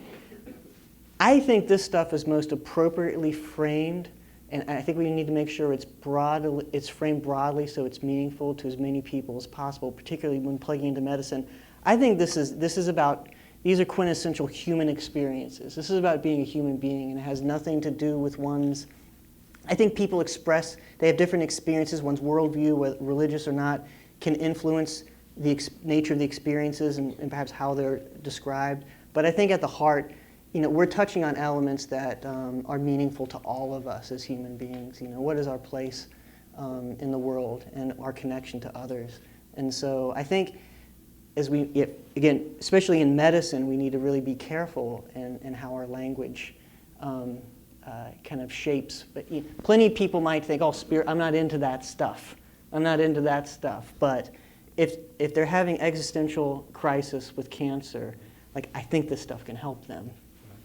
So some of the most impressive, there's a lot of impressive work your group has done, but one study in particular stands out, which is the fact that you've demonstrated that under optimal conditions, you can pretty much reliably facilitate a mystical level experience. And what we've learned from investigators, even going back to Humphrey Osmond, the Canadian researcher in the 50s, was that a mystical level experience seemed to be the strongest predictor of positive outcome. And Osmond was studying alcoholism, so your outcomes are easy to measure.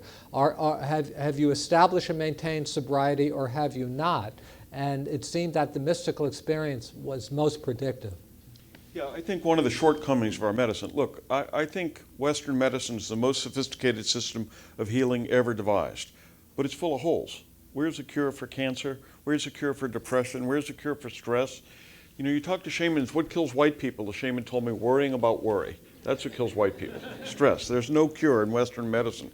But we've compartmentalized healing. If you're sick, you go to your doctor, and if that doesn't work, she sends you to the specialist, and if that doesn't work, he sends you to the psychiatrist, and if there's a spiritual component, you go to the imam or the rabbi or the priest. With the shaman, it's one-stop shopping, because they are the physician, and they are the psychiatrist, and they are the psychopomp, the bearer of souls to the underworld. That's why they sometimes can cure things that we can't. And there's another component of healing where I've seen shamans succeed that physicians have failed.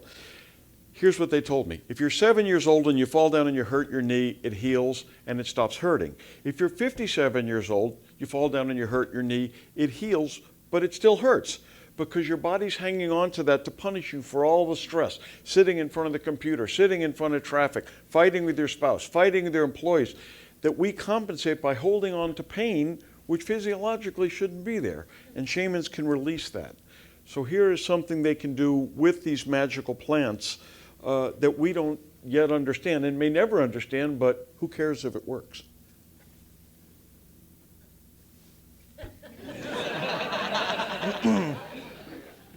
Well,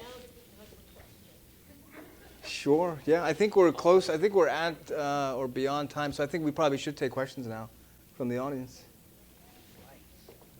Oh, there are people showed up.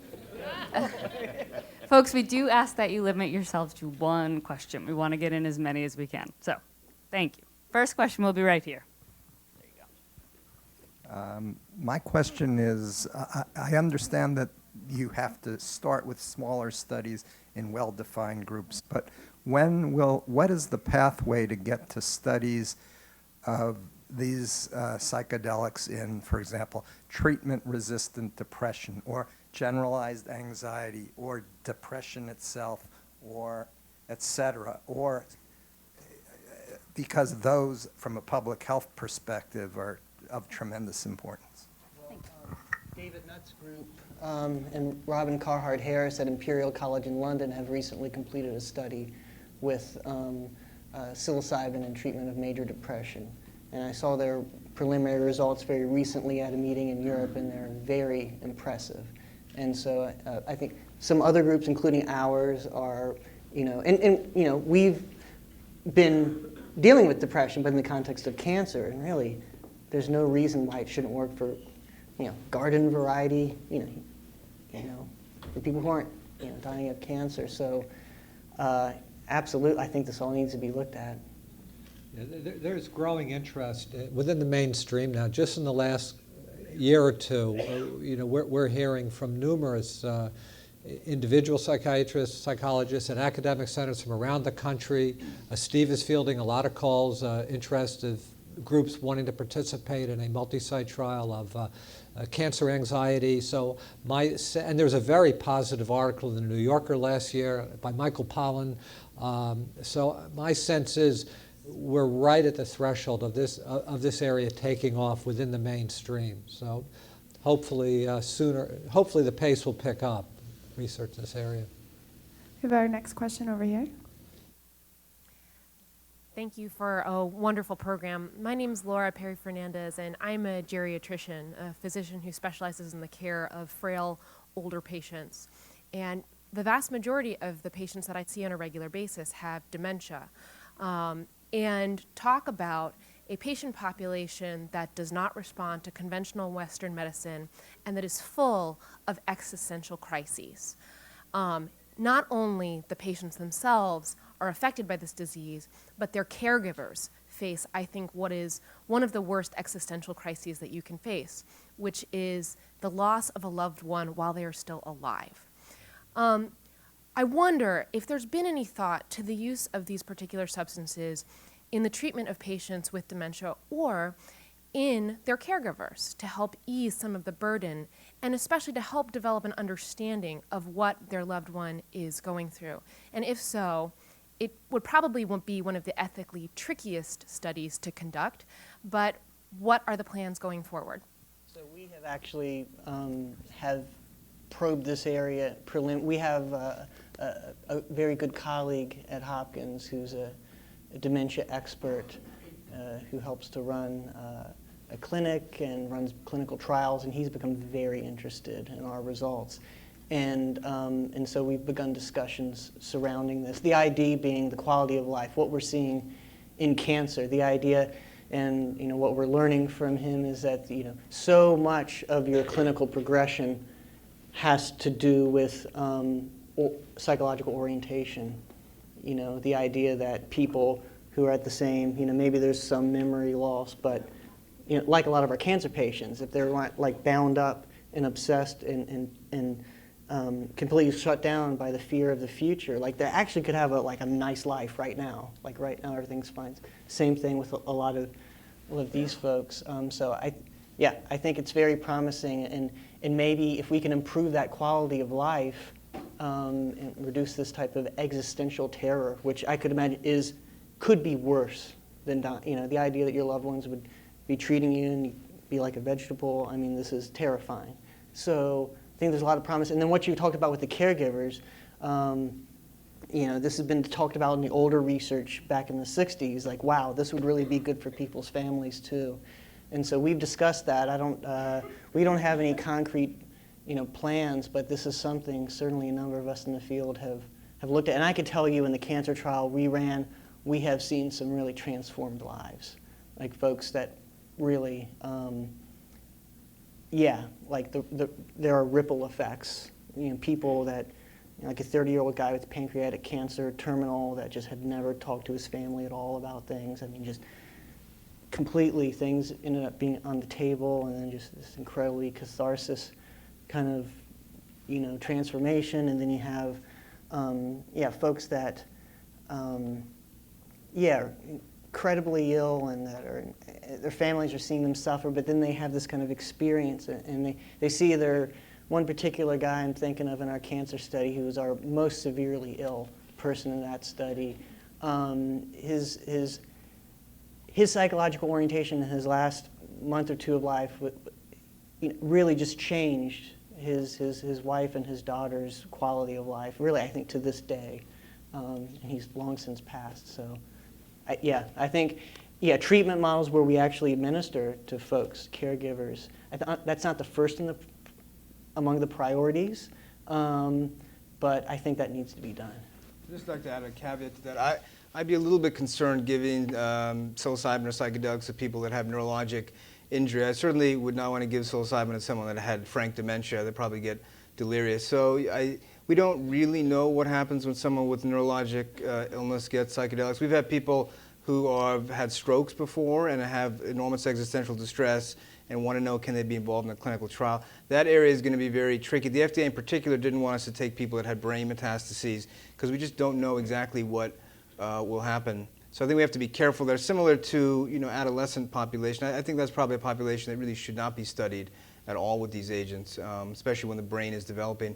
In terms of the caregivers, cancer is a really family system illness. It affects more than just the patient. It affects the family members and it affects the treatment providers. If you look at prevalence of distress scores in terms of depression, anxiety. Family members have the same levels of distress. So the next trial that we're formulating at NYU is a similar design to this, but it's going to be for family members and other care providers. And then the other thing we're going to do is design a trial for the oncologists, nurse practitioners, social workers, other people that take care of the cancer patients who develop burnout and sort of lose sort of their ability to help people over time because the illness overwhelms them. So I think it's important to think of any serious disease, not just treating the patient, but the system of care. Just a point, a bit of a prediction here. There's so much interest now with these great results. On the other hand, you have people who are desperate. Cancer patients, dementia, all these other things that are considered incurable.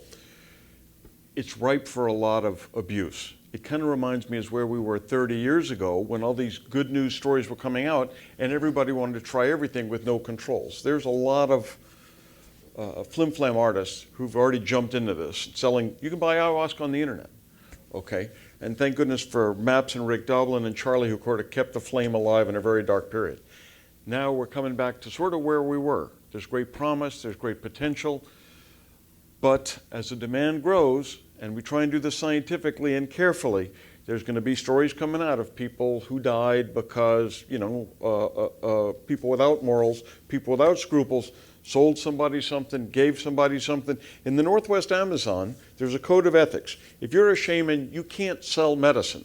If somebody comes to you and says, I have cancer, I have AIDS, I have migraines, you can't charge them. Now, if they treat you, you can give them a chicken, you can give them a car, you can give them lots of money, but you cannot charge up front. Unfortunately, that's the exception rather than the rule, and that's where the abuse comes in. And I think it's going to get worse before it gets better. Here? Hi, thank you so much. So I know a woman that had, well, like a girl, that had severely mitochondrial disease, autism. She had a dental procedure, and afterwards, for a period of time, was rather normal. Also, my young son, when he was about 2 after a dental thing, had a clearly, he was barely talking at the time, and afterwards he explained a very hallucinogenic experience, flying in and all that, and really, really talking a lot. So many words came out, and I just wonder if there's any kind of, I don't know if this has anything to do with what you do, but you reminded me of it when you were talking, and it certainly is something about the brain. Yeah, you're probably talking about the receipt of nitrous oxide. In fact, William James wrote his Varieties of Religious Experience, and it wasn't just his intellect. He was a user of nitrous oxide.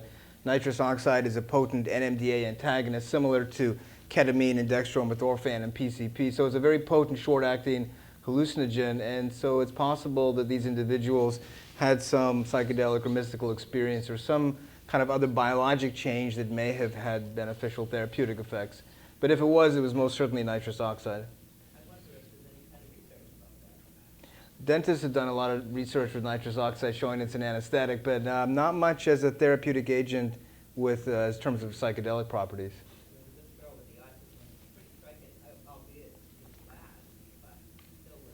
Well, there's a lot of interest now in using ketamine to treat a variety of psychiatric disorders. It's to my knowledge, it's never been applied to autism spectrum, but maybe at some point. I don't know, but that's interesting information you provide.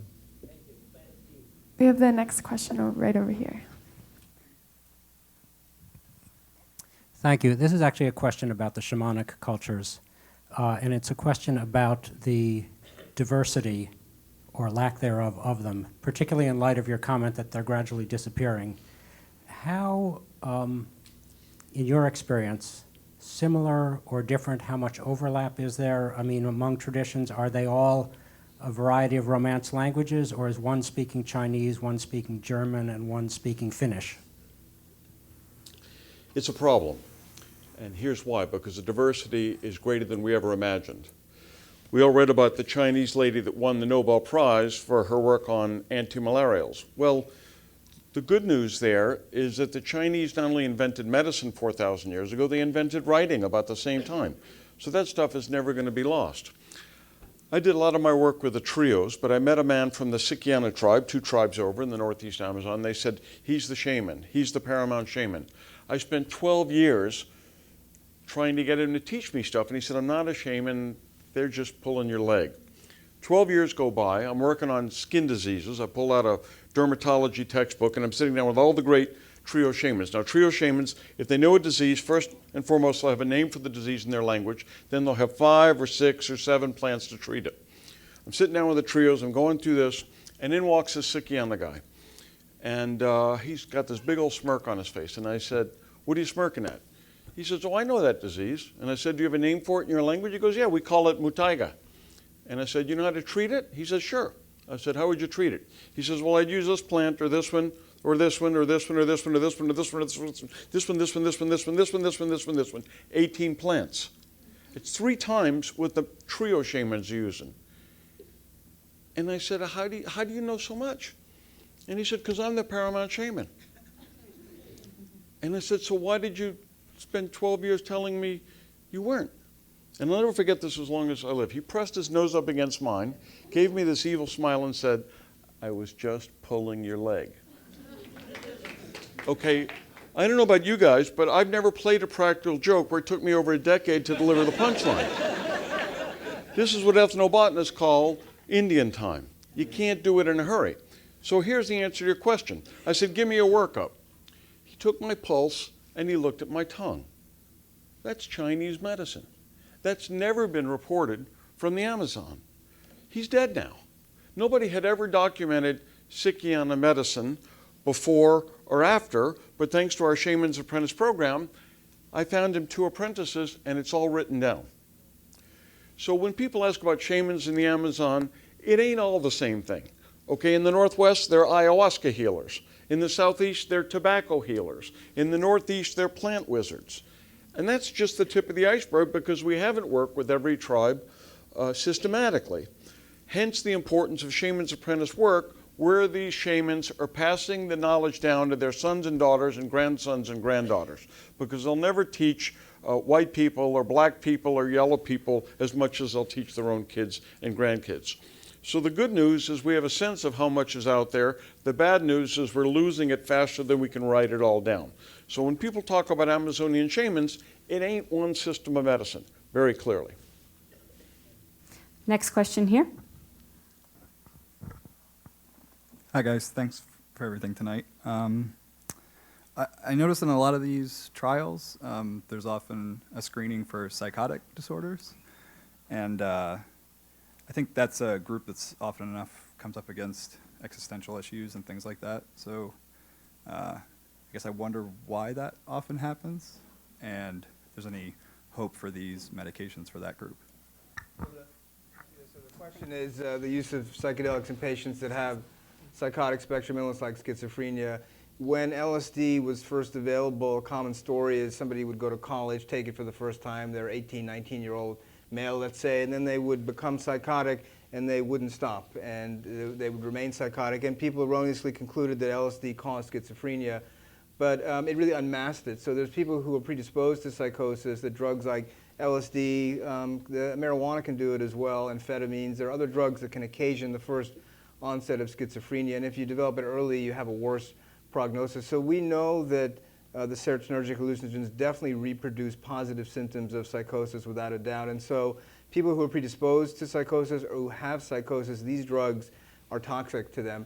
Now, I've met people that say, well, you know, psychosis is a kind of spiritual malady, so can't psychedelics help them with their spiritual malady and to integrate it? But you know, I work at Bellevue Hospital and we see psychosis all day long, and these are people that are way too opened up to begin with, and they're the last group that should ever get psychedelics, in my opinion. We have the next question over here. Well, first off, thank you. My question is, how do people get involved in this, in just as a career? Well, I got into it because of Charlie. My dad told me I had to get my credentials. So I'm telling the same to you. Get your credentials and be patient and make contacts and do it by the book. Do it formally through the mainstream, because that's, if real change is going to happen, it's going to have to come from within the mainstream.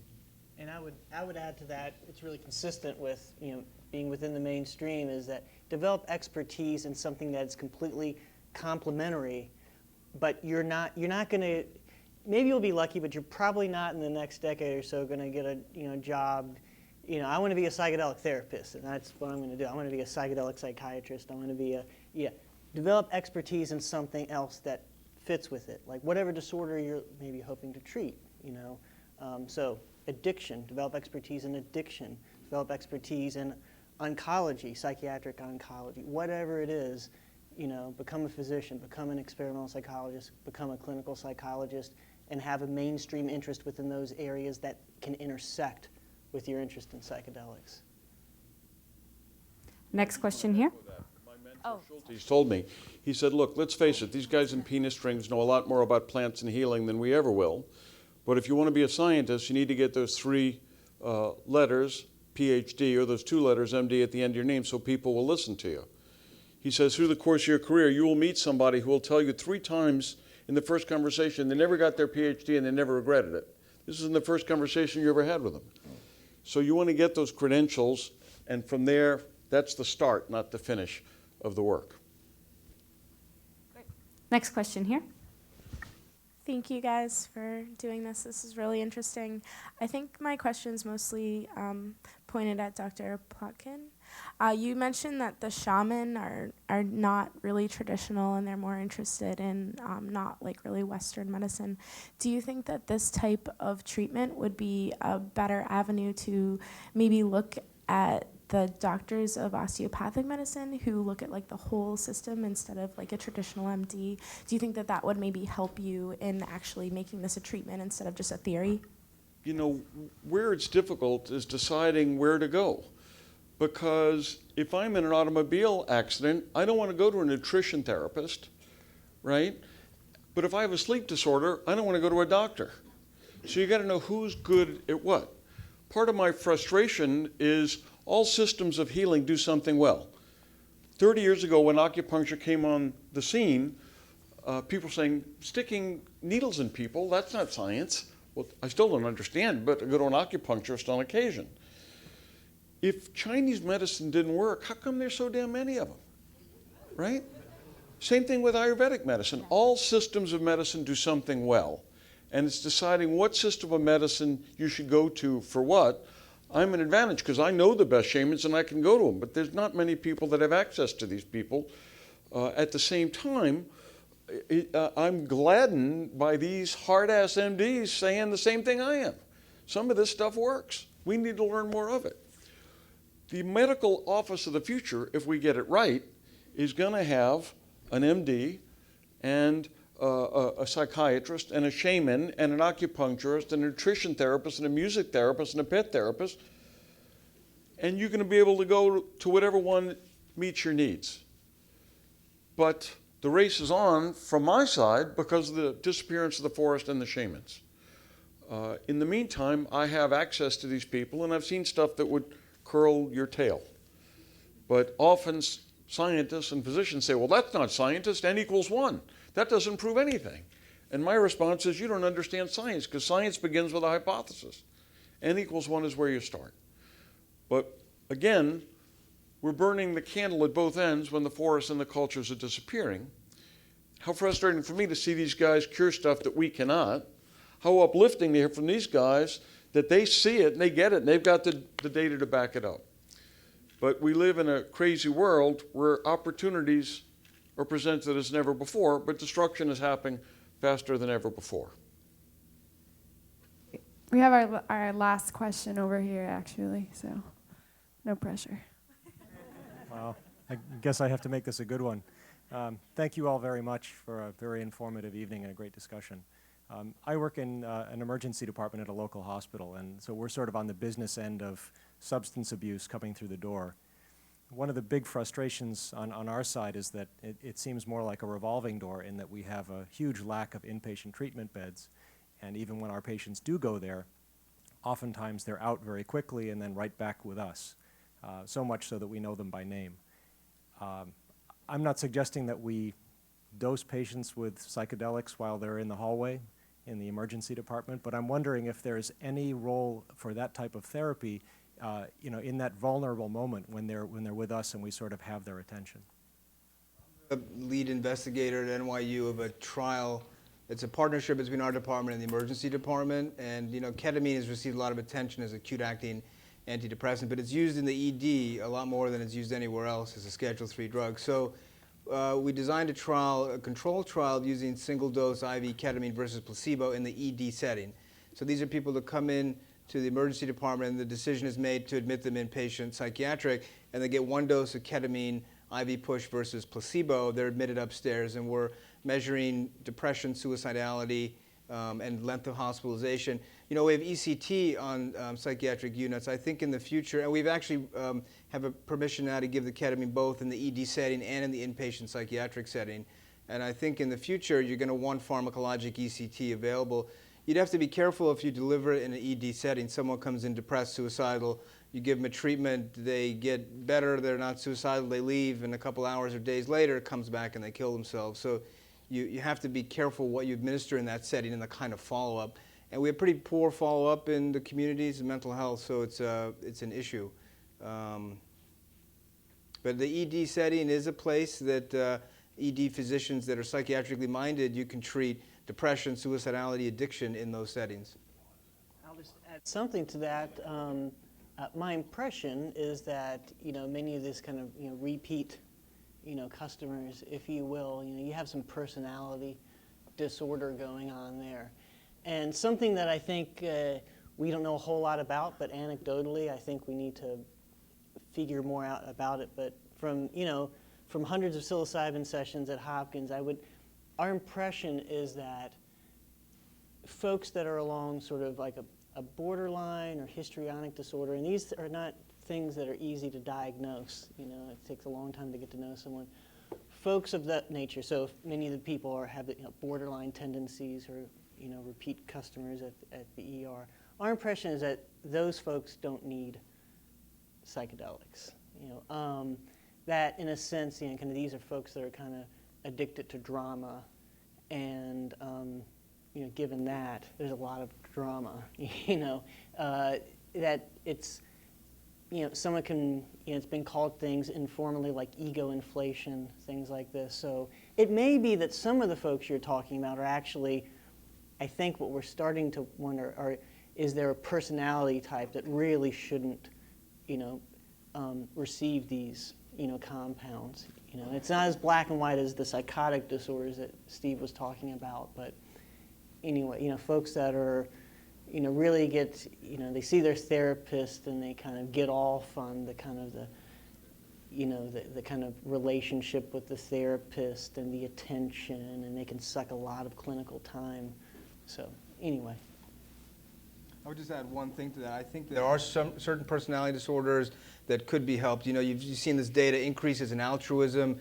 You see increases in empathic resonance with MDMA. So psychiatric disorders, personality disorders that have core deficits in that, like antisocial personality and narcissistic personality, which we have very poor treatments for, and certainly no pharmacologic treatments.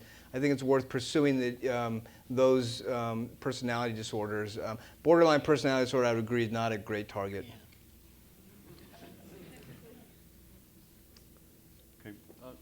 Let me just say one last thing here, and that is to thank the Museum of Science.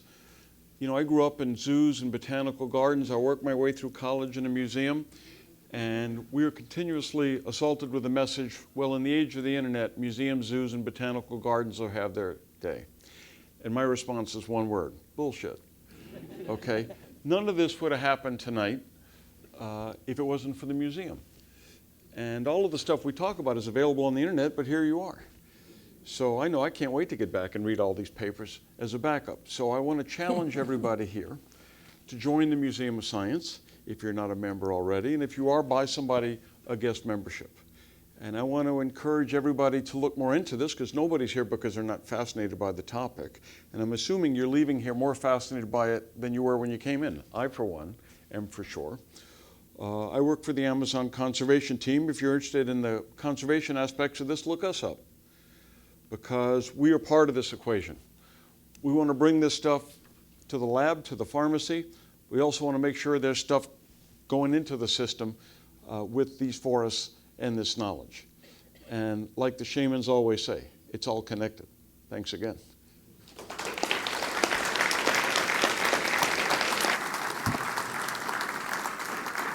So I want to thank everybody for coming out. That was just an amazingly wondrous conversation and depth of information that you guys have. I don't know about y'all out there, but I mean, I feel like I've almost had a mystical experience, and if not, it was a very special one. I mean, the idea of increasing the quality of life, of increasing people's openness, the idea of a good death. I mean, psychedelic group therapy, sign me up, and conflict resolution. I mean, I think there's hope for all of us, even Capitol Hill, especially if we can take control of the water system. So anyway, I hope you all will join us. This is part of our On Being Human series, and so I hope you'll come back and join us again. Thanks again for coming out. Good night.